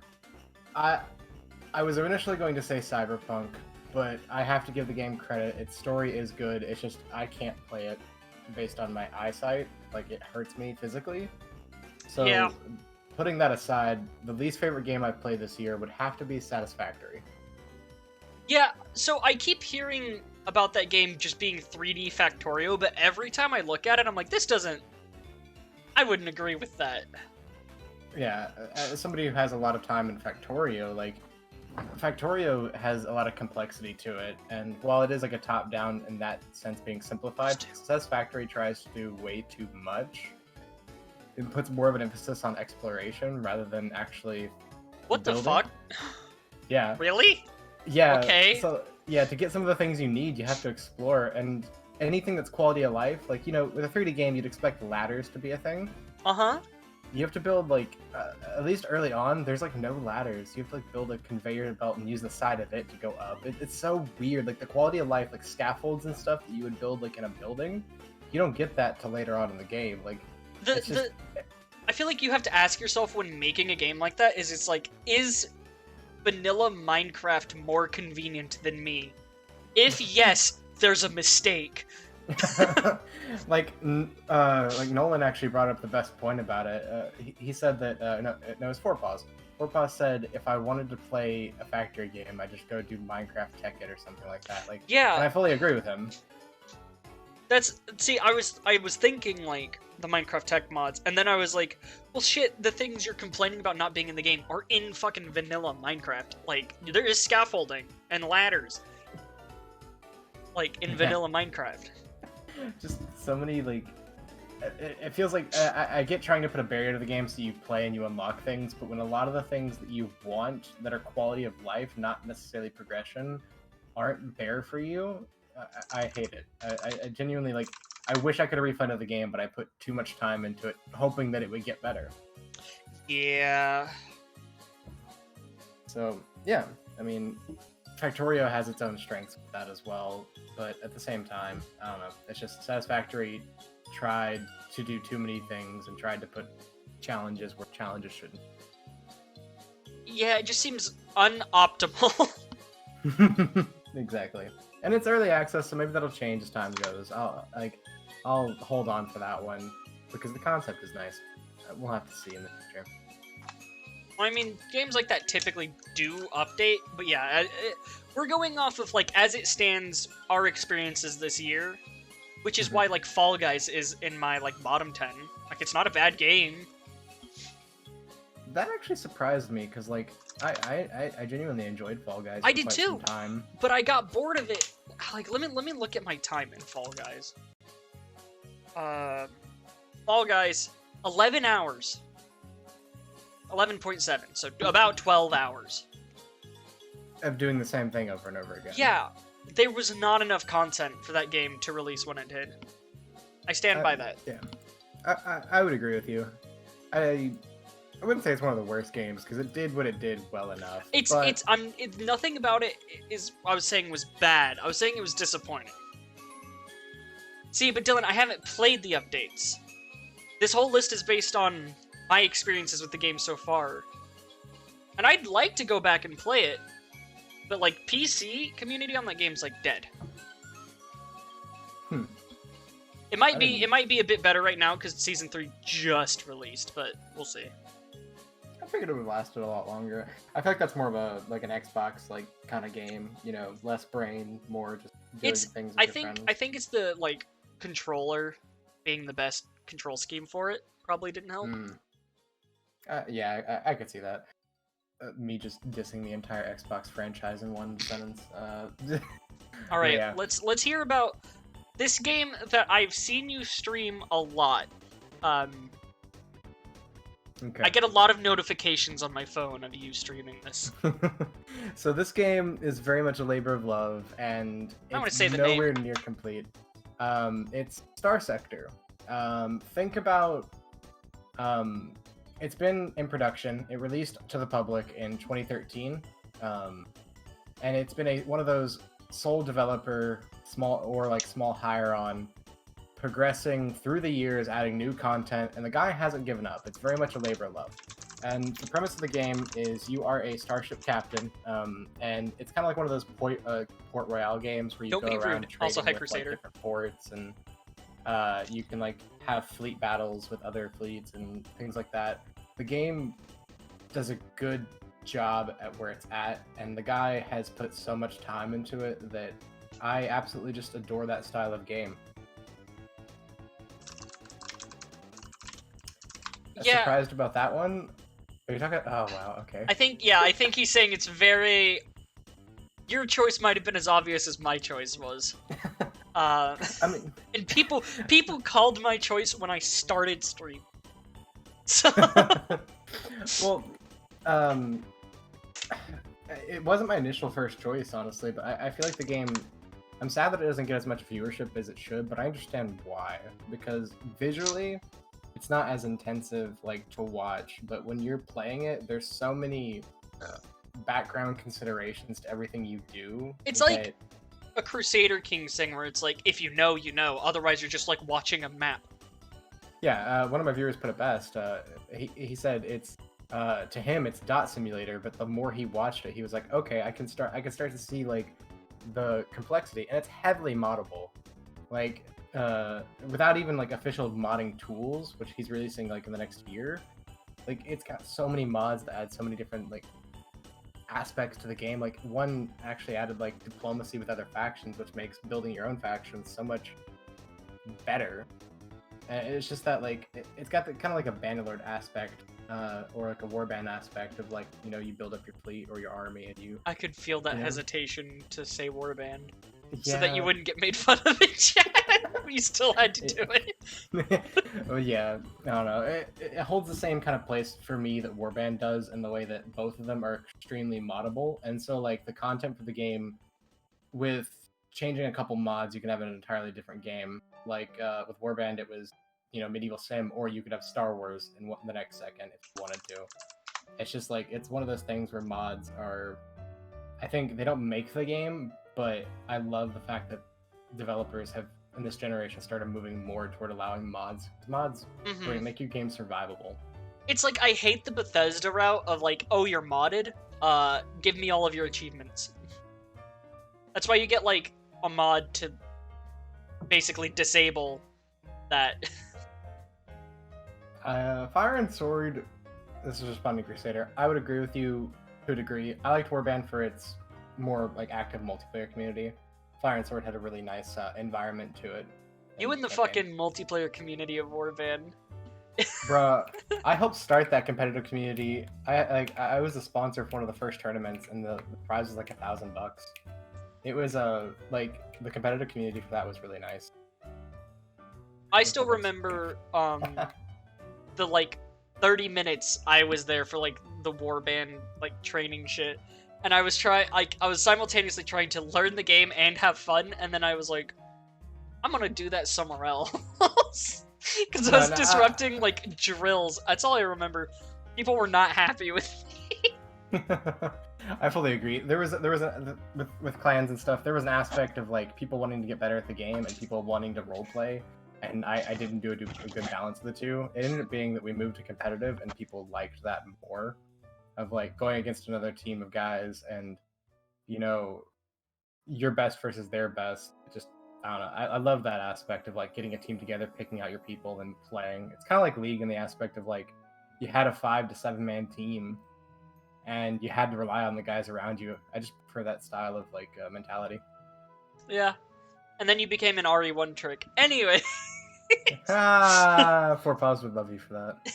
Anyways, so let's get your social plugged, Zane. You got anything you wanna plug here? I know you fucking do. I mean, I wasn't going to, but I might as well. I haven't streamed in the past week or so, but you know, it's always like I don't know. I feel like our content in games is both so similar and also so different. It's like we're in the same genre, but the games we play in that genre are just like opposite sides of the spectrum. You also might want to say your Twitch link out loud, because this will be uploaded to YouTube as a VOD. Oh, okay, yeah. So it's twitch.tv/Axwen, AXWENN. I stream strategy games and some story games, not as much as Shalentor here, but mostly like strategy games where you can come in with some music and vibe and kind of watch me and my group of guys screw around and hopefully do our best. Currently, we're doing Factorio, and we're trying to get to space. And we've spent a week and a half, probably about 40 hours of stream time trying to get to space. I will say, anyone like hesitant to go to that, I occasionally turn on Zane's streams when I'm like chilling. I don't know, you don't even know that, but I'm there sometimes. I just don't chat. Oh, I feel appreciate awkward that. being a chat member. Too used to streaming. Alright. Well, Zane, thank you for having games. You and Crusader can go into chat and talk about Warband as I pull in Shadow. All right, But- thanks. Yeah. Yeet. Alright, Shadow. Get in here, gamer.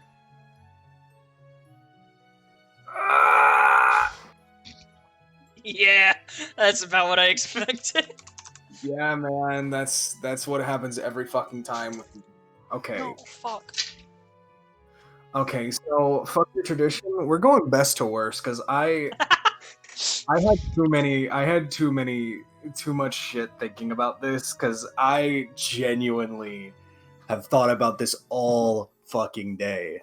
My god. So best game I haven't played this year is Doom Eternal. I absolutely adore the game in every aspect of it. But here's my actual best game. Fucking Resident Evil 6. I don't think I've had genuinely as much fun playing RE6 for maybe like how many hours did we play? Like 7 hours full, like total. We played 10 hours in the past 2 weeks. Yeah, we played the entirety of Leon and Helena. Almost And all then we of played- Chris and, We played 3 Piers. chapters of Chris and Piers. Like, I genuinely have not fucking pissed myself laughing playing a game It's since RE6. so Or even before. good. It's so good. It is. I genuinely have owned that game for quite a while, and then you just kind of like, I kind of brought it up to you, and you dragged me in to play it, and I'm like, you were telling me like, oh, dude, this is gonna be like taking acid, like literally taking acid, and I'm like, dude, I don't know what you're talking about, but I want to see this. Goo Baby Ada Wong, by the way, Goo Baby. Like, was I wrong? You weren't, and the thing is, I haven't even seen the rest of the game. I've only seen and like 2. it just gets weirder, dude. Yeah, like we haven't even played fucking Sherry and Jake. We haven't even played Ada and nameless boy named Soldier Kevin. We called him Kevin for like 9 minutes. So But like, dude, I fucking love the game because like genuinely playing Leon and Helena was like, you know, it was such a good, like, at least it was like a fun co-op game. uh-huh. Then It is. Then we got like, what was it? It is. It really is. Like, it has no right to be, but it is. It has no right, with as janky as it is. It's just so like absolutely janky. But it was fun to play co-op because it was just like, oh yeah, we kind of just like ran through this, and then the story in the beginning was kind of like, oh well, I can see this. Like Helena is kind of like a bootleg Claire, but with weird character motives. Yeah, with And like, then she helped kill the suddenly- president, and then it's like, oh wait, actually, Goo Baby. Oh wait, but actually, Ada Wong the Goo Baby. Also, I have to say, Ethan in chat says, was he Ada wrong? It's funny because when I first played RE6, we referred to Goo Baby Ada as Ada Wrong, which led to me naming my World of Warcraft rogue Ada Wrong, Dude, who is still Ada named Wrong. that. Also, I know I'm saying Helena right, but the problem is, throughout the entire game, they don't say Helena. They say Helena. No. Leon says Helena. Because I have that fucking death scream every time you die, like, burned into my mind. Helena! Yeah, like he says Helena. Everyone else is like, Helena. Like, okay. Yeah, literally the entire game, like fucking I forgot her name. Who was like Leon's dispatcher? Hunnigan. Yeah, Hunnigan is like Helena, Leon and Helena, Agent Helena, and then we have Leon, Helena! Like, it's so good. It's just... And this isn't even to mention the fucking flashbang shenanigans. Oh yeah, honestly, Captain, do you want to see the light, Captain? No. Dude, I'm surprised nobody clipped the fucking, like, flashbang snowball fight that happened right afterwards. I know. It was like... And the flashbang slide, too. A flashbang slide was good. Dude, just, it Piers ascending into the Avatar state, just... I think what's really funny that you didn't see during that part was, I was like, hey, can you do that again? And you got to the top of the slide. You're like, yeah, and you jumped down, but I was like, I had the grenade arc ready, and then you looked at me and you're like, oh, I fucked it up, and I whip around to hide the flash grenade. I didn't see that. All I saw was, like, I went down the yellow one, and you were like, no, the yellow one doesn't exist, and I was like, oh damn it. Yeah, I had to, Let's go down like, this whip one. around so you would see this blue can in my hand. There's a blue can of beans. Yeah, the blue can that has struck fear in you every time you see me. It's so just fucking literally, bright. you want to see the light, Captain? Just blue can, immediate fight or flight. It's usually, like, dark in my room so my dog can sleep, so you fucking flashbang in my room lights up. turning on Discord light mode. Oh, God. You're just opening Discord light mode. Oh god. Oh fuck. Yeah, no, I genuinely can't say that I've had as much fun playing RE6 as I had like any other game this year. The only other game that I could possibly say is like my utter addiction right now is probably Cold War, Call of Duty Black Ops Cold War, specifically for zombies, because that's all I've been playing. I was expecting that to be your pick, to be honest. Well, that's the thing. Like, it's not my best pick because I don't think it's the best game I've played all year. I've just been like so obsessed with the Call of Duty Zombies like series ever since like World at War to the point where I knew I was going to like it. As long as they didn't like, I even liked Infinite Warfare Zombies, just to like tell you how much of a shill I am for that entire series. Like, I love it so goddamn much. I mean, but you I heard, can't you say heard my it's my Persona favorite. rant. Like, I understand chilling for a series. Exactly. So it's like I can definitely say it's the game that I have labeled as my absolute addiction that I will snort like at least 3 times a day. But I have to say my favorite time has just been playing RE6 and trying to understand the story, considering I have a basic knowledge of the rest of the series. Mm-hmm. And Yeah, then I thought I did. me into RE6. You threw me into RE6, and I'm just like, what the fucking goo, baby? So fucking good. So let's hear that worst game. Resident Evil 6. Resident Evil 6 is gonna be the worst fucking game I played all fucking year. Okay, no. Fuck. What was the one that I sent you? I've actually forgotten. You sent I've me just been wanting... Dead Rising 4. Okay, yeah, that was Which will say is a terrible game. But yeah, I want to hear your reasoning. Okay, like RE6 was the joke pick, even though I would actually say it's probably one of the worst games I've played. It's the worst video game, but the best time I've had. Yeah, I get that. But Trust no, DR4, we need to finish that RE6 co-op at some point. Oh, absolutely. I need to see the fucking rest of this shit. I need you to see it as well. I need to experience this. I've been sitting here like I get on at night and I'm like, we should do this, and then I completely forget to message you, and when I do message you, it's like nothing happens, and I'm like, damn it, I need to get my fix of my fucking sleep schedule's so Goo Baby. fucking bad right now. Same, except I actually had like a really good like sleep schedule last night for no reason outside of the fact that Alex woke me up at 9 a.m. Woke up at 2 a.m. Dude, poggers. Yeah, all I've heard about Dead Rising 4 is it's somehow worse than Dead Rising 3, and Dead Rising 3 was fucking bad. And I played that for like an hour. Okay, that's where it's probably going to be a surprise that even though DR4 is my absolute pick of worst game I've played this year, I still liked it. I think it's the worst game I've played, but I've always been a fan of Dead Rising. Like, Mhm. from Dead Rising 2 was the thing that got me into it, and then Dead Rising off 2 the gets record- everyone into it, I think. Yeah, like, I went from Dead Rising 2 back to the original, didn't actually get to complete the original until they remastered it in 2016. Mhm. And then I also had, like, I went DR2, off the record, DR3, back to DR1, and then up to DR4. And it's like, I can't say, like, Dead Rising 3 is not that bad. Like, it's a fun game. Like, DR3 sticks more to the game series than DR4 even attempts to. Mhm. So, like, I genuinely enjoyed DR3. I especially enjoyed it when me and Nolan had a co-op run, like, a long time ago. Like, me and him actually played through most of the game co-op, and it was fun when it was working. Dead Rising's co-op is always been like the highlight Awful. of it for me. It's been always god awful with netcode, but it's usually what makes it the funniest, because it's just like you just see It's Chuck, buggy like, as fuck, but it's fun. yeah.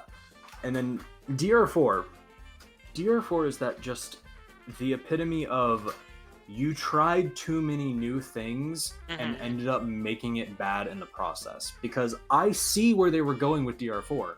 I enjoyed playing DR4 when I disconnected every last brain cell in my monkey brain and went ahead and just played it as its own game and stopped thinking about the guy that was supposed to be the shadow of fucking Frank West sitting in front of me that I was playing as for like 10 hours or so. Yeah, I've heard Frank West is like not Frank West.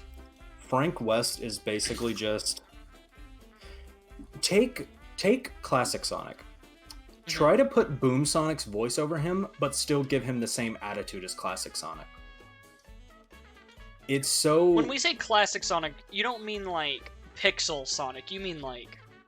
I mean Saturday morning cartoon Sonic. Because I was like, he really didn't have an attitude, because he's just kind of pixels, and then I was like, he probably means a little later than that.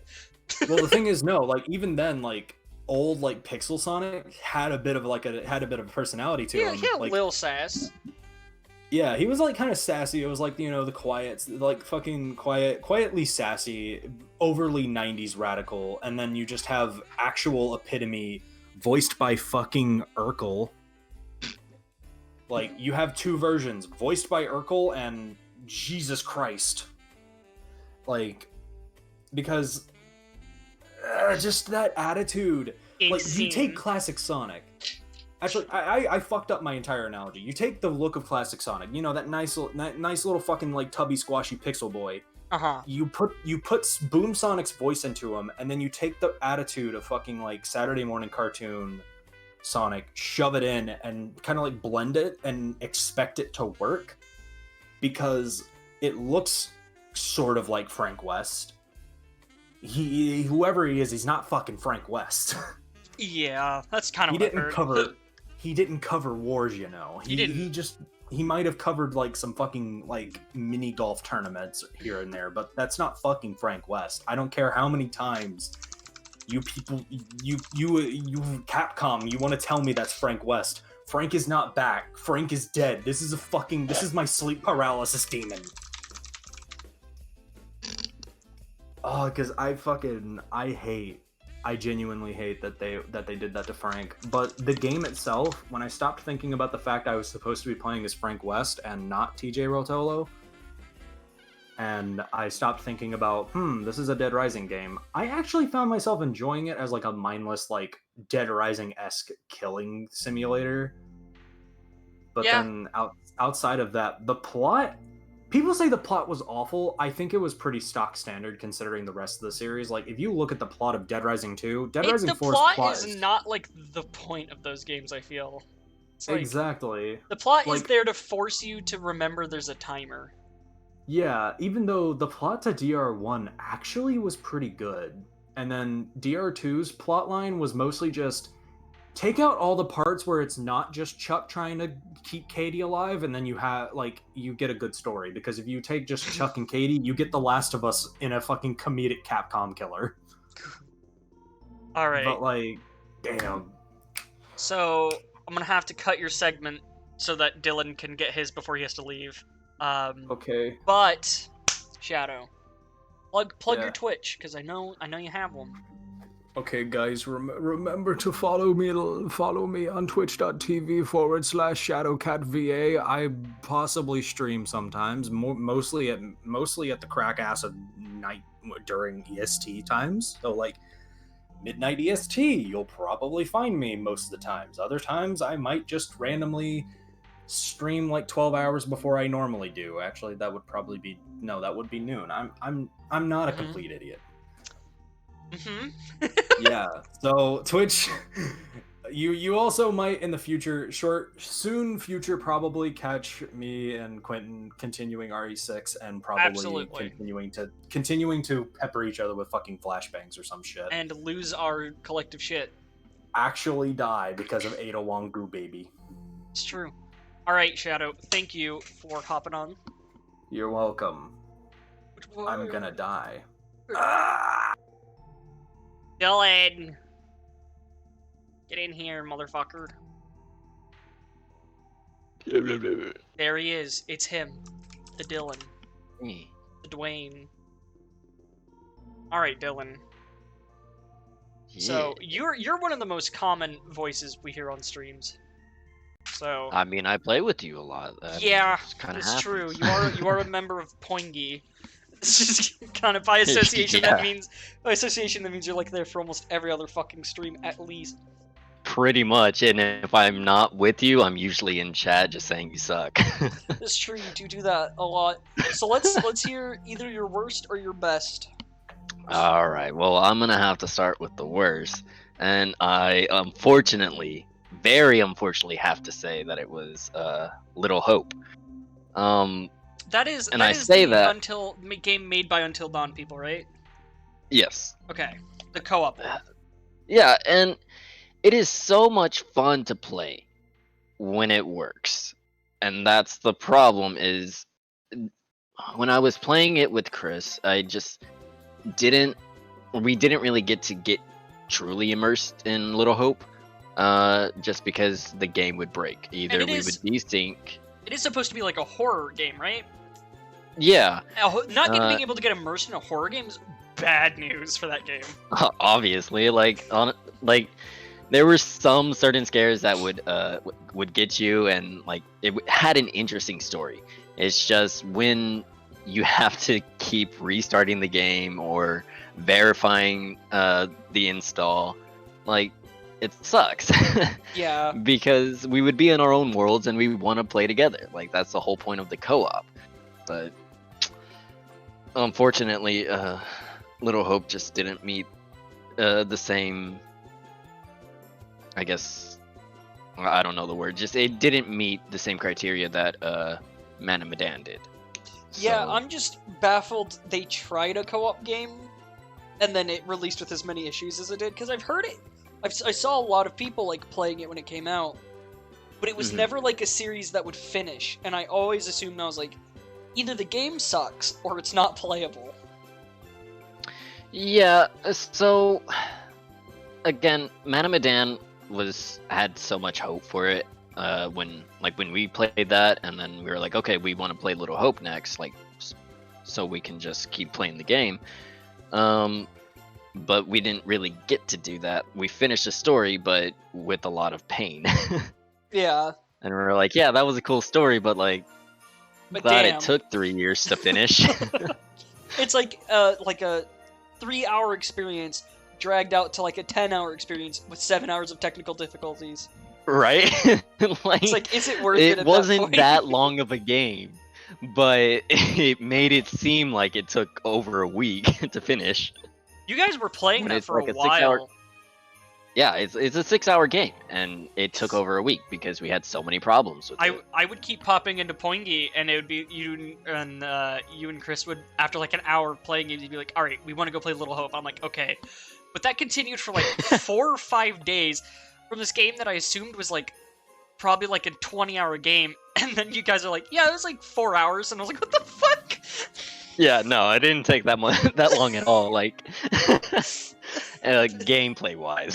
Yeah, so I'm sitting there like, holy shit, what happened? what happened behind the scenes here that I don't know about.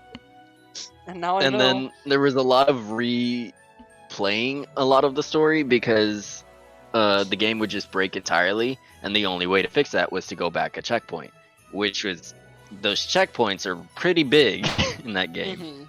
And then you'd have to make sure you get everything that you picked up before, and then It's like a game where the idea of consequences and like permanent choices cannot have that kind of stuff. it really can't. No. But enough about Little Hope. It's a game that I know it was very last second. I was gonna say Modern Warfare because that was a really fun game, and I genuinely had a lot of fun with it. But I entirely forgot that I played Divinity: Original Sin this year. Yeah, I can't believe that was this year. Like, you say that, right? Our Diablo 3 binge was this year. No fucking way, dude. That was a fun game too. Yeah, and I literally didn't even put that in consideration for my list because I thought it was last year, but it Oh wasn't. my god, and I was trying to think too. I was like, I had to make sure the Divinity was done this year, and I was like, no, I got it after I got my new computer, and I got my new computer this year.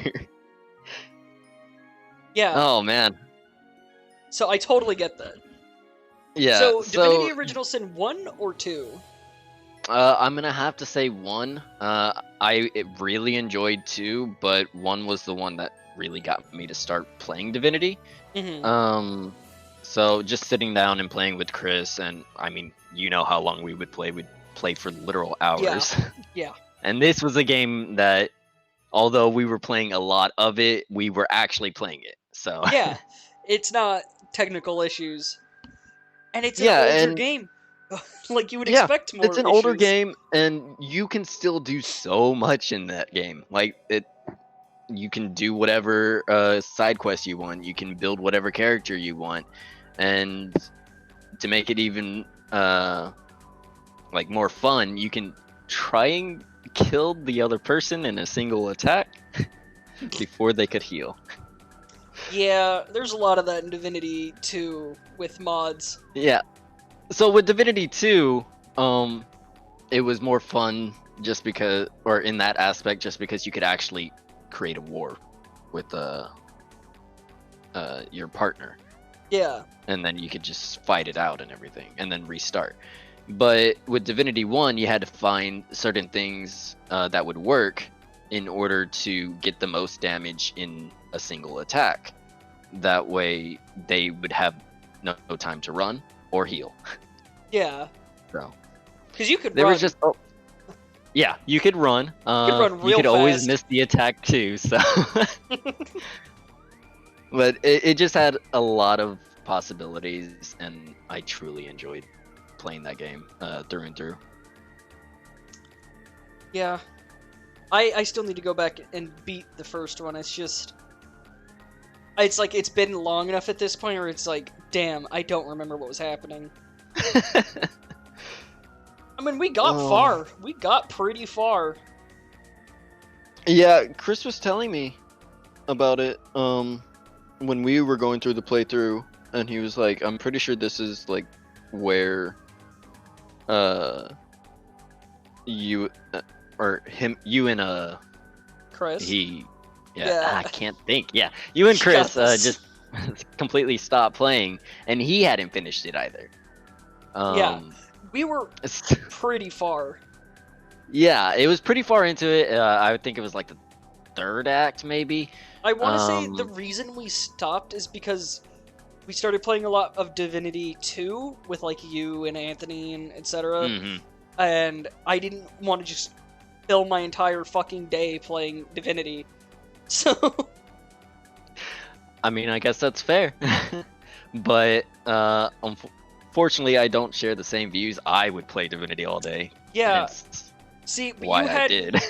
you hadn't already put like 110 hours in Divinity 2, Yeah. and then playing it of like fourth time fucking Yeah, it was my while also playing Divinity 1. So there's a difference in playtime there that made yeah, it worse it was for my me. first true experience to Divinity. So, because we would play Divinity 2 from time to time, but we never really finished any of those playthroughs. But then Chris was like, "Hey, do you want to just play Divinity Original Sin, like the actual, like first one?" Yeah. I was like, "Yeah, sure." And then we just really got into it. So that would have to be my top pick. But All right. You want to plug any socials before you head off to pick up Haley? yeah, I am. Stream from time to time, not regularly, but I stream at twitch.tv slash fallen_essence, and I mean I stream whatever I care to play, so This you is can true. hop in whenever. He's got about as much variety as I do. It's just Dylan likes the cock and ball torture form of video games. This is also true. If you join my stream, I am torturing myself with the game. That is just how I play. That's how I really enjoy games. So, all right. Well, it was fun. Thank you for having me. Thanks for actually getting your games done finally, you fucking bitch. But yeah, thanks, Dylan. Yeah, see you. See ya. Alright, next up. You know him. You know his opinions. There's something. Anthony, what's up? Hello? What do you mean there's something? That's rude. Yeah, there's something. Alright, Anthony. So, let us hear either your top or your bottom game. Honestly, I played quite a few games this year, and I really didn't. I had a hard time coming up with a game that I didn't like, because I tend to enjoy pretty much anything I can play.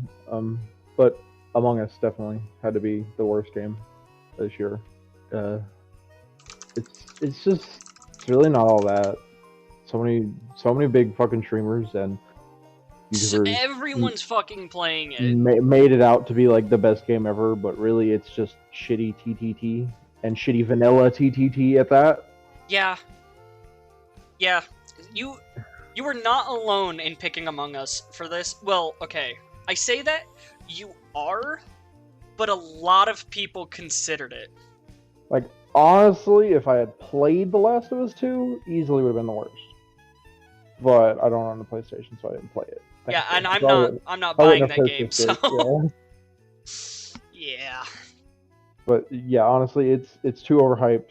Maybe if they add more shit to it, it might Which be they better. are working on, but it's like they need more But- than one map. It shouldn't like require you to have 5 or 6 friends before it's actually fun. That's just, I feel like that's the nature of TTTS games, but it's really like Among Us needs like 10 people. Even then, I used to play TTT with just my brother. I mean, we were on a server, but we were the only 2 people talking. You mean like randoms? Yeah, I would never play Among Us with randoms. Holy shit, Yeah, that yeah. sounds abysmal. exactly. Like, you can play TTT with a bunch of random people and still have fun, but Among Us... Yeah, so to give you an idea, it was you, Fourpaws, Ethan, Nolan, and almost me consider putting Among Us in the like bottom. Yeah, like... Yeah, Jeanette, it's like it's not a bad game, but there's better. Like I said, I couldn't come up with a game that I really didn't enjoy this year, and that was really about it. That and Fall Guys. Because there was a lot of good games this year that came out, and not Yeah. many that were just abysmal. Like I said, Last of Us is probably the only game that I absolutely hate, and I didn't play it, so... I know Jamie wanted to put Last of Us 2 as his bottom game, but I said he couldn't because he hasn't played it. Or Walking Sim, also one of the worst games, but I haven't played it. But did it come out this year? I don't remember. What? Death Death Stranding? Stranding, yeah. No, that was a last year game. Yeah. I want to say. Well, I don't remember. Again, PlayStation exclusive, so I didn't play it. Death Stranding, yeah, last year. Late last year, but all right. Let's hear that best game because you had a last minute change. Yeah, I was gonna say Assassin's Creed Odyssey because it's very, very good. It in my is. It opinion. really is. But I remembered that that Horizon Zero Dawn came out on PC this year, and I replayed it, and that's easily got to be my favorite game of all time. Like I the have story still barely and played it. everything. I think it's a phenomenal game. I can't wait for the second one. The story, the gameplay, combat, everything. I hope they don't fuck up the second one.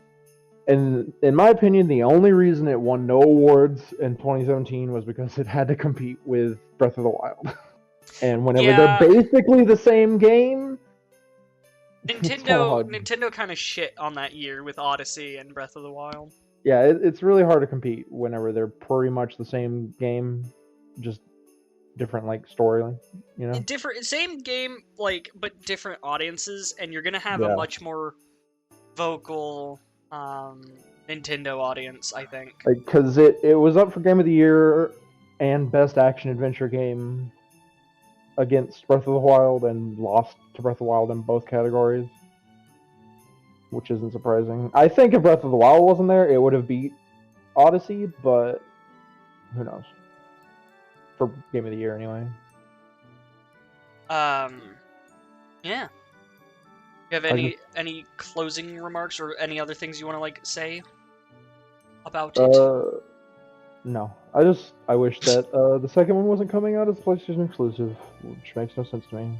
I mean, it's not Xbox, so I get it more, but yeah. Well, the first I one was hate PlayStation exclusives. exclusive, and then they released it to PC, and now the second one's coming out as an exclusive. If they didn't have exclusives, they wouldn't sell the consoles, Anthony. Yeah, I know. People would just buy a PC. Exclusives are the worst. You would have like a dedicated group of people just buying consoles still, but then you just have, I feel like, more people buying PC. Just PC's better. I'm assuming you don't have any socials you want to plug. No, I'm just. You don't stream. You don't have like a Twitter, anything. Yeah, you're just kind of here. I would stream if I didn't have children, but you know. Yeah, but you do. Mm-hmm. They're fucking loud. Yeah. All right, Anthony. Thank you for popping by. Mm-hmm. Gamer. Bye. Lich. All right. All right. Dumbass. You know who it is. It's him. It's Forepaws. Hello. There it is. What if I fucking like spelled your name wrong? Typing it out. I'd cry on the inside. Pause. No. I'm just gonna go right off and say I have two worst games, and one of them is a whole category of games. Ooh, I don't know about this. For my worst game of the year, it's a game that I've tried to complete, not once, but not twice, 3 times. It's Torchlight 2. Oh, hell yeah, dude. Join me in the Torchlight 2 hate train. So, Torchlight 2. Torchlight, developed by people like the lead designer of Fate. Fate is a game that I hold very close to my heart because it's full of childhood memories. Same thing with Diablo 2. People from Diablo 2 helped make that game. That makes it even like sadder having played it. It does. It really does. And I love Diablo 2 and Fate. Both of them I played throughout my childhood. I played the absolute fuck out of both of them. And I play Torchlight 2. I played it 3 times with Gears. Right? 3 times. Every single time. We just stop out of nowhere because it's super fucking boring. Yeah, there's nothing fun about that game. The items aren't fun. The only thing that's fun is the running joke between me and Gears about One-Eyed Willie's other eye. Because we got 20 billion of those. That's the only noteworthy thing about that game, and it makes me sad. The only enjoyment to be had. And Torchlight 3, and I even though I haven't played it, I know it's a train wreck. I've heard it's and worse. I really wish it wasn't. I've actually know. heard really bad things about that one. I've heard really bad things, and it makes me very upset. Let's check the store page right now for Torchlight 3. Oh. It's already down from $60. With a overall all reviews 49% positive and recent is 64%. That makes me sad. Torchlight 2 and Torchlight 3 were games that I really wanted to be good. I couldn't even push through Torchlight 2. There was nothing noteworthy about it. It just makes me sad. And the music isn't good. The music's not good. A lot of the classes aren't fun. I couldn't find one class, even modded. The couldn't items one class that was fun. didn't matter. Nothing mattered. I just chose the thing with the biggest stat. I was just a stat stick no matter what class I chose. I played like 4 different classes, by the way. Out of like the 6 I had. I'm just upset. And that is all.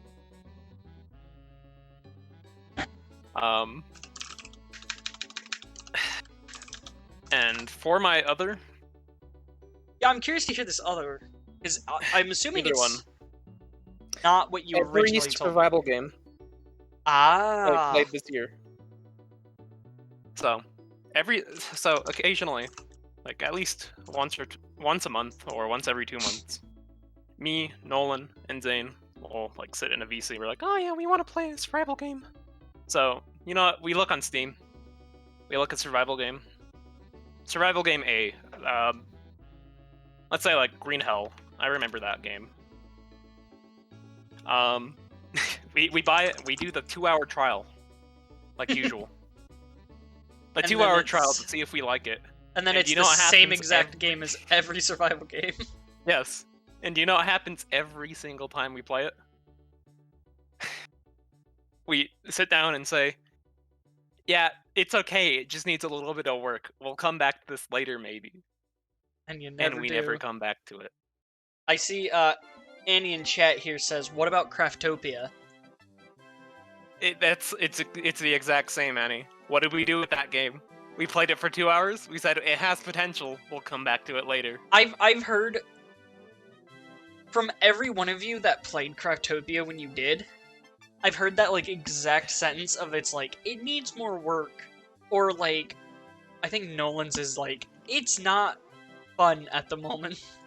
I'm Yeah. pretty sure it was his. That is every single survival game we have played this year. It doesn't matter what it is. What about Arc 2 featuring executive producer Vin Diesel? If Arc 2's bad, I'm going to cry. It's not just featuring Vin Diesel, Anthony. He's the executive. Yeah, he's the executive. Fucking. Was it producer or director? I think it's director. It's fucking somehow. Those are my 2 very disappointing games and game types of the year. I'm surprised you Very sad decided about to them. ditch Spellbreak. I ditched it because, well, I'm sure that you went off about it earlier, so. Oh, I mean, I just talked about And there's it's a nothing fun I can game, really but add. the bots ruin it.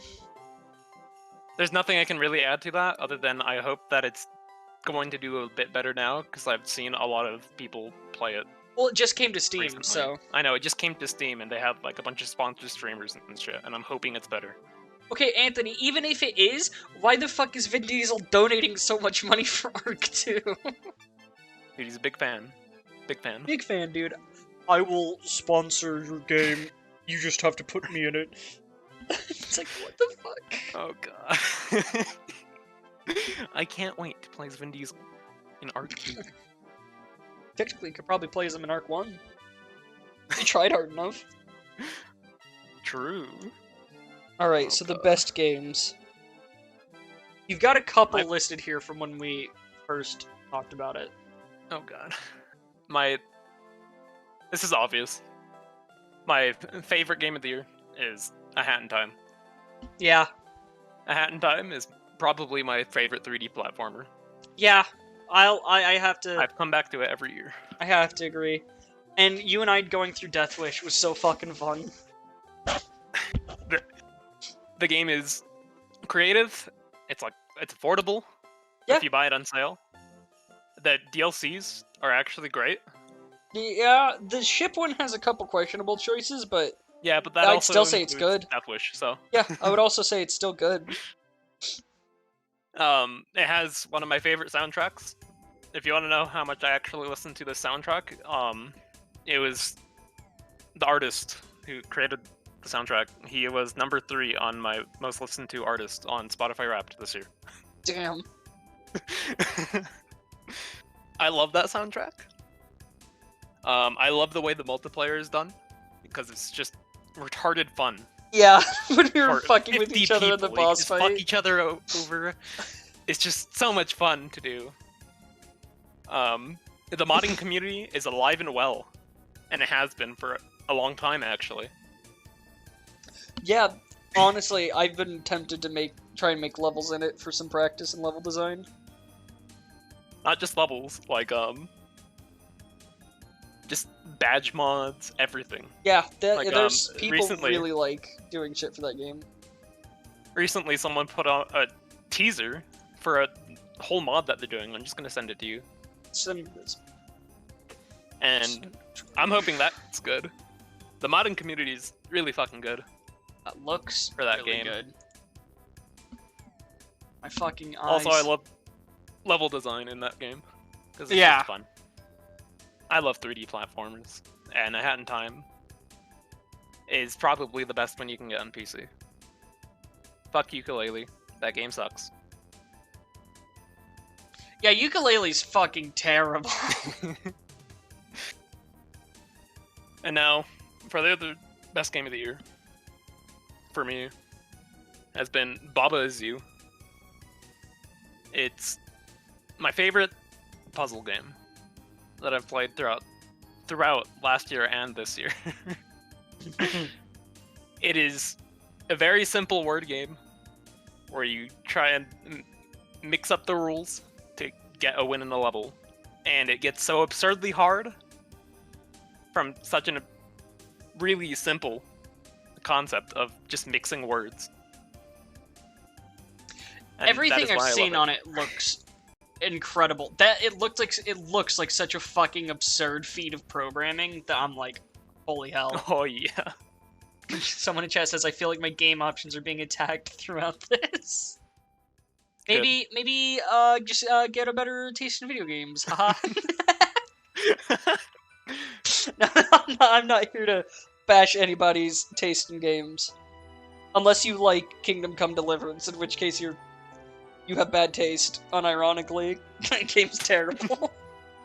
Actual unironic bad taste. Imagine. That actually might objectively be one of the worst games ever made. Your opinions were pretty good, Red. Yeah, Anthony, you actually... You had the least controversial opinions for me. Yeah. No, as Which is surprising. weird as your fucking opinions can be, Anthony, they were pretty on par today. I still want to play Baba Is Baba's really You. good. I've been waiting for it I'd to go on a recommend good it. sale. If it goes on sale, I'd totally recommend it. There's a lot of content in the game. There's a lot of retarded puzzles. It's challenging.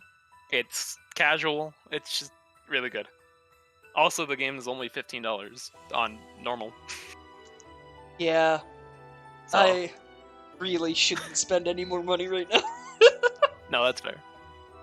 I That's it for me. bought 7 vinyls recently. What vinyls, though? The entirety of the Persona 5 soundtrack, as well as the Christ. Persona 5 Royal soundtrack. Oh god. They I always love vinyls. they stopped selling the Persona 5 ones before I started collecting vinyls, and they're doing another run of them. There was a limited quantity.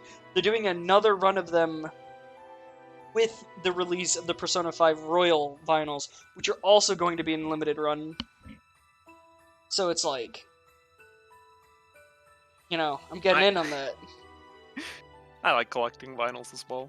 I have several Beatles vinyls, and I have the Hollow Knight soundtrack as vinyl. Oh, I wanted been- the Hat in Time. I one. keep trying to get the Hollow Knight one. It's always fucking sold out. It's always sold out. I don't know how I got it, dude. I've got like Divinity Original Sin 2, Slime Rancher, And I've got a the shit Cowboy ton of them. Bebop soundtrack one. Well, that's pretty good. Who else is up for their picks? That's everyone doing a like call. I still have 5 people can't make it, but I'm going to be reading out their choices. Nolan's literally dying. Yeah, Nolan is actually dying. So he's one of the ones I'm reading out, and he's given me a couple paragraphs to read with him, which is nice. Yeah, Forepaws, any closing statements, any social media plugs? I'm very sad, and I wish Torchlight 2 was good. Yeah. Social media plug, twitch.tv/cliftmaster. 2 R's? 2 R's, yes. He's probably the best streamer here. He's better than Zane and Shalentor. I don't even know if Cliff's here to hear this, but he'd be happy. I did this for you, Clift. You better fucking start streaming. I better see your promise. He has done a couple streams. He just usually rage quits out of them.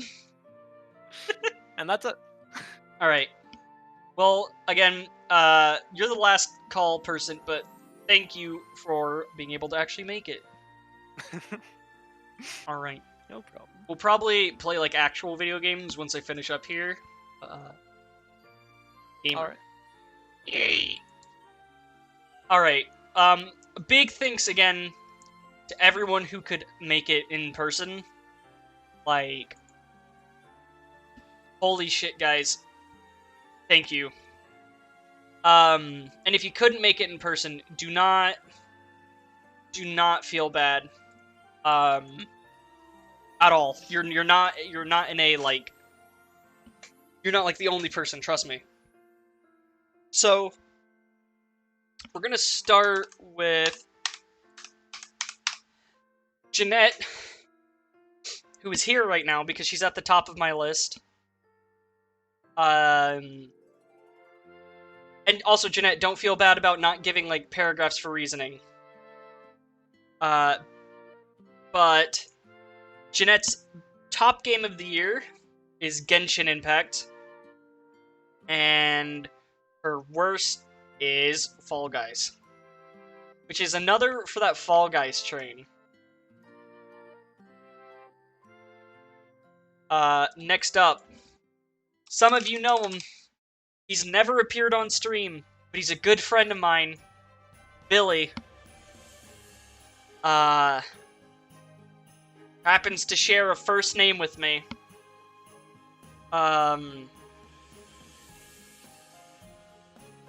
Let's see.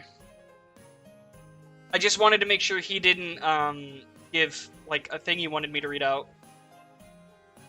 So, Billy's top game, Phasmophobia, and his bottom game is Origami, which is a, like, stealth game, and I can hard agree with that game. That game is not good.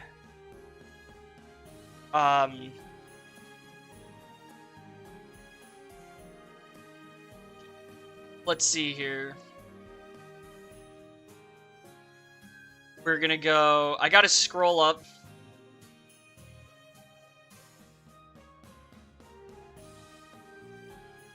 Okay. So, we have Sick Boy himself, Nolan. Oh, what was Billy's top game? Phasmophobia. So we have Nolan here. His best game? Nolan has full reasonings here. So, best game? Cyberpunk 2077. And to read this word for word, to be as spoiler-free as possible, has combat in a system I really enjoy. The quests and story have panned out quite nicely with some decent twists and changes. The world feels really alive walking around, and I love seeing the skyline off in the distance. Know I could go to that building. As someone who avoided the hype, it's everything I wanted in a single-player story game since Deus Ex: Mankind Divided. I can get that, Nolan. And he had a different bottom game, but changed to Outer Worlds is his bottom game. Says, you know what? I gotta update my pick for disappointing game of the year to Outer. He says Outer Wilds, but he means Outer Worlds. Says talk about a bland game. At least Subnautica, because Subnautica Below Zero was his previous. At least Subnautica has fun gameplay and a neat world that kind of redeems it. Outer Worlds was writing so hard on the "We Made New Vegas" guys nostalgia that they forgot to make an interesting game. I agree with that, by the way. The setting was cool only until you realize there are no consequences for anything you do. I murdered a whole town and could still walk into the store and buy things. It was so mediocre that I forgot it existed until I saw someone else pointing out how mediocre it was. Combat was boring, and because even more so when you realize there's an element type that is just do more damage the more you shoot at thing, which gets rid of even bothering with the other weapon types. Companions had 3 to 4 bland story missions each, and completing them does fuck and all for them or the ending. I wish Obsidian just made another Fallout game. So, yeah, it sums up a lot of the complaints I had in my very limited time playing Outer Worlds. I didn't like it. And I am of the, staunch opinion, that was way overhyped because they made New Vegas.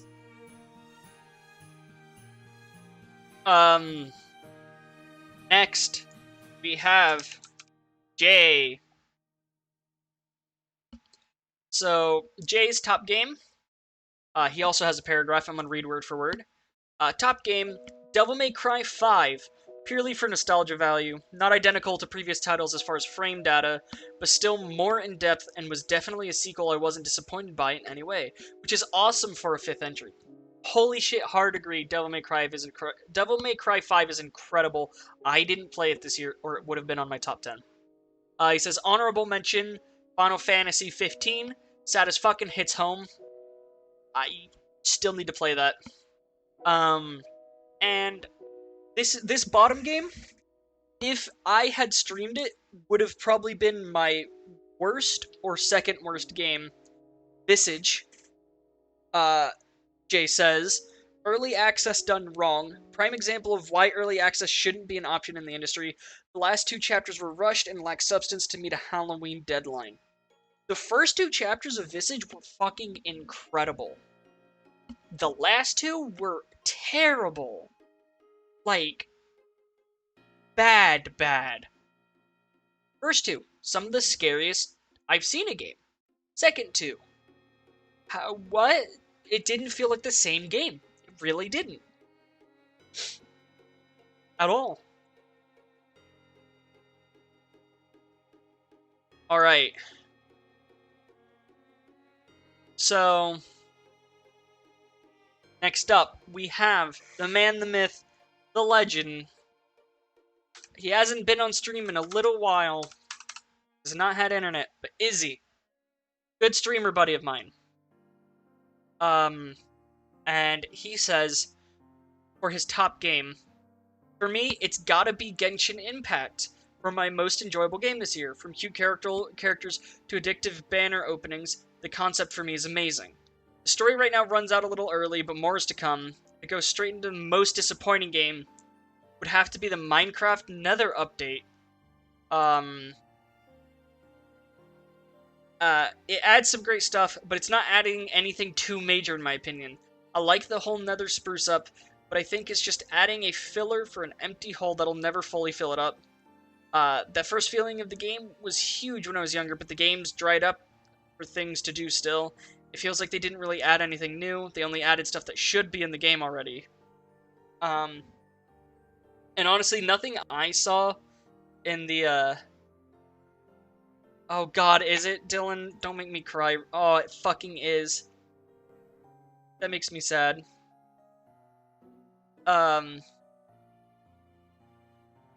I have to, hard agree.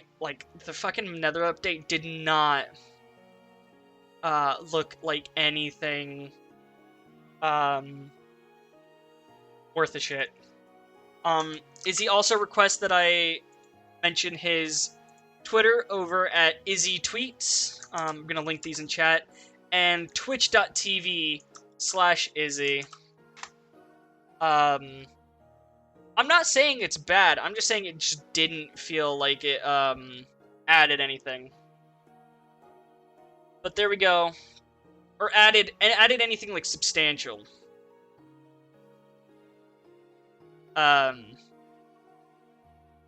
Like the caves update, that's something that's like that needed to happen. That's good. But like the Nether update, it was like, what you get, like the like little area where Enderman can spawn and like updated pigmen, and that was enough for people.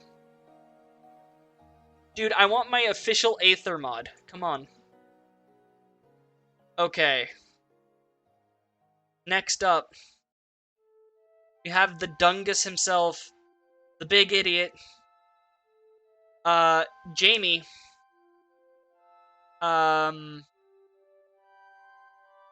That's right, Jamathan. Put that in parentheses. Who simply gave his, no, like, I liked Aether. It was a good mod. Jamie, whose top game that he's played this year, is Death Stranding. I know it's not a lot of, like, people's kind of game. I didn't hate it, but it didn't feel like a game that I would finish. And what I was really surprised to hear is his bottom game is Star Wars Squadrons. He would though, yeah. I've seen Jamie like Star Wars Squadrons or like play it, but his reasoning is, they made an amazing game, but not the one I was looking for.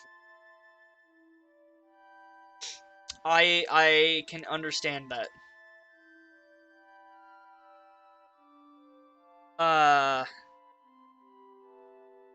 And then lastly, this is the last segment of the stream. We have Chris, the guy that's probably appeared on the most streams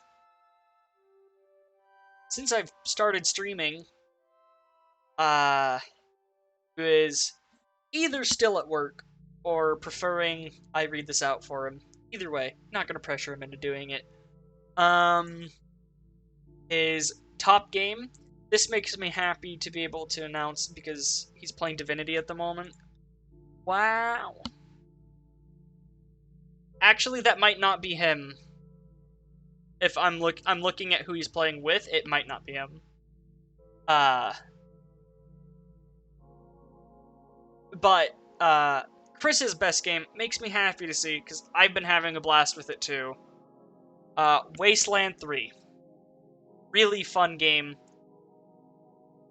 How can you not love it? There's this giant fucking laser eye shooting Ronald Reagan statue that hates communists. That won me over. And I already liked the game.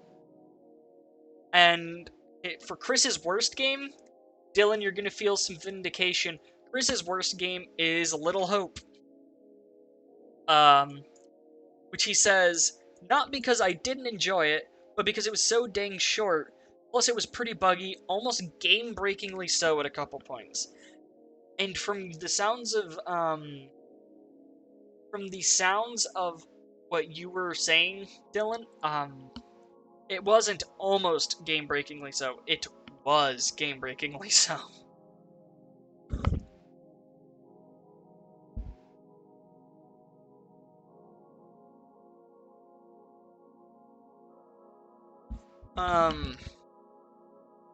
Now, I don't want to be the guy to do it, you know what I'm saying? But, I'm gonna plug Chris's Twitch for him. Everyone who is kind of like looking back on this is kind of God. If you ever feel like looking into it, go and check out twitch.tv/Mistifer_Christopher. That's Mistifer with an F and Christopher with a K and an F. Because no part of his name gets to be spelled correctly. Oh, also, for Jay's games, if you like Devil May Cry, and you fucking dislike bad horror games, he is over at twitch.tv/friendly_the letter J, the letter I. Friendly JI. I'm glad he went with, I'm glad, I think it's really funny he went with that off of the fucking, I think we were playing like Left 4 Dead or something, and Jay disconnected. You know. This is Jay. Not your Jay, Jeanette. My Jay. The Jay I've known for as long as I've known Chris. Yeah, there's 2 J's. Makes it real confusing. Alright. That's it for stream. Like, that's all I have. So, I want to keep, I don't want to, like, I want to roll with the momentum we have, but this was the 300 follow celebration for me. And I really want to say a big thanks everyone who made it, and everyone who made this channel what it is. It's actually kind of bonkers that we've made it this far in the time that we have. So I'm doing a little something real quick.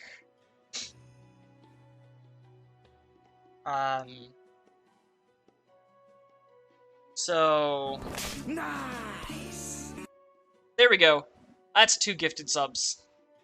I cannot do much more than that. But Nice. I am glad that no bot got a sub there.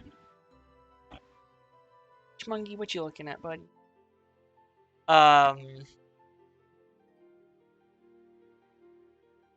Yeah. This is partially to make up for the failed 24-hour stream. No problem, Crusader. We're randomly selected by RNGesus to be gifted a sub. Seriously, guys. Thank you. I'm not getting sappy on you guys. I'm not gonna start breaking down and crying. I'm not Markiplier.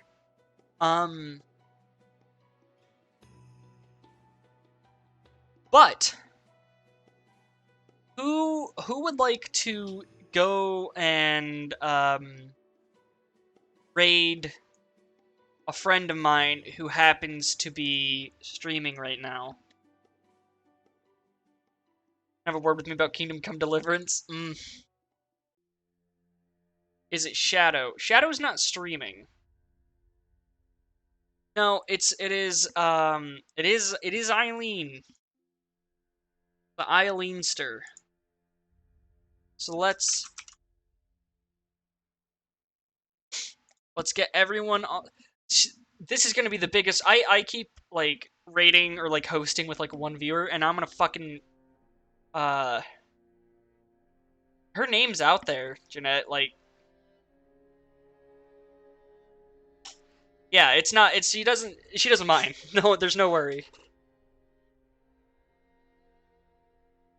Okay, I have to turn on her stream audio. No, you're good. All right. Everyone, hey, anyone with a sub, I want you to go in there and just start spamming Challenge Happy, by the way. When you get in there, just spam it in chat. It's fine. She'll be fine. Go.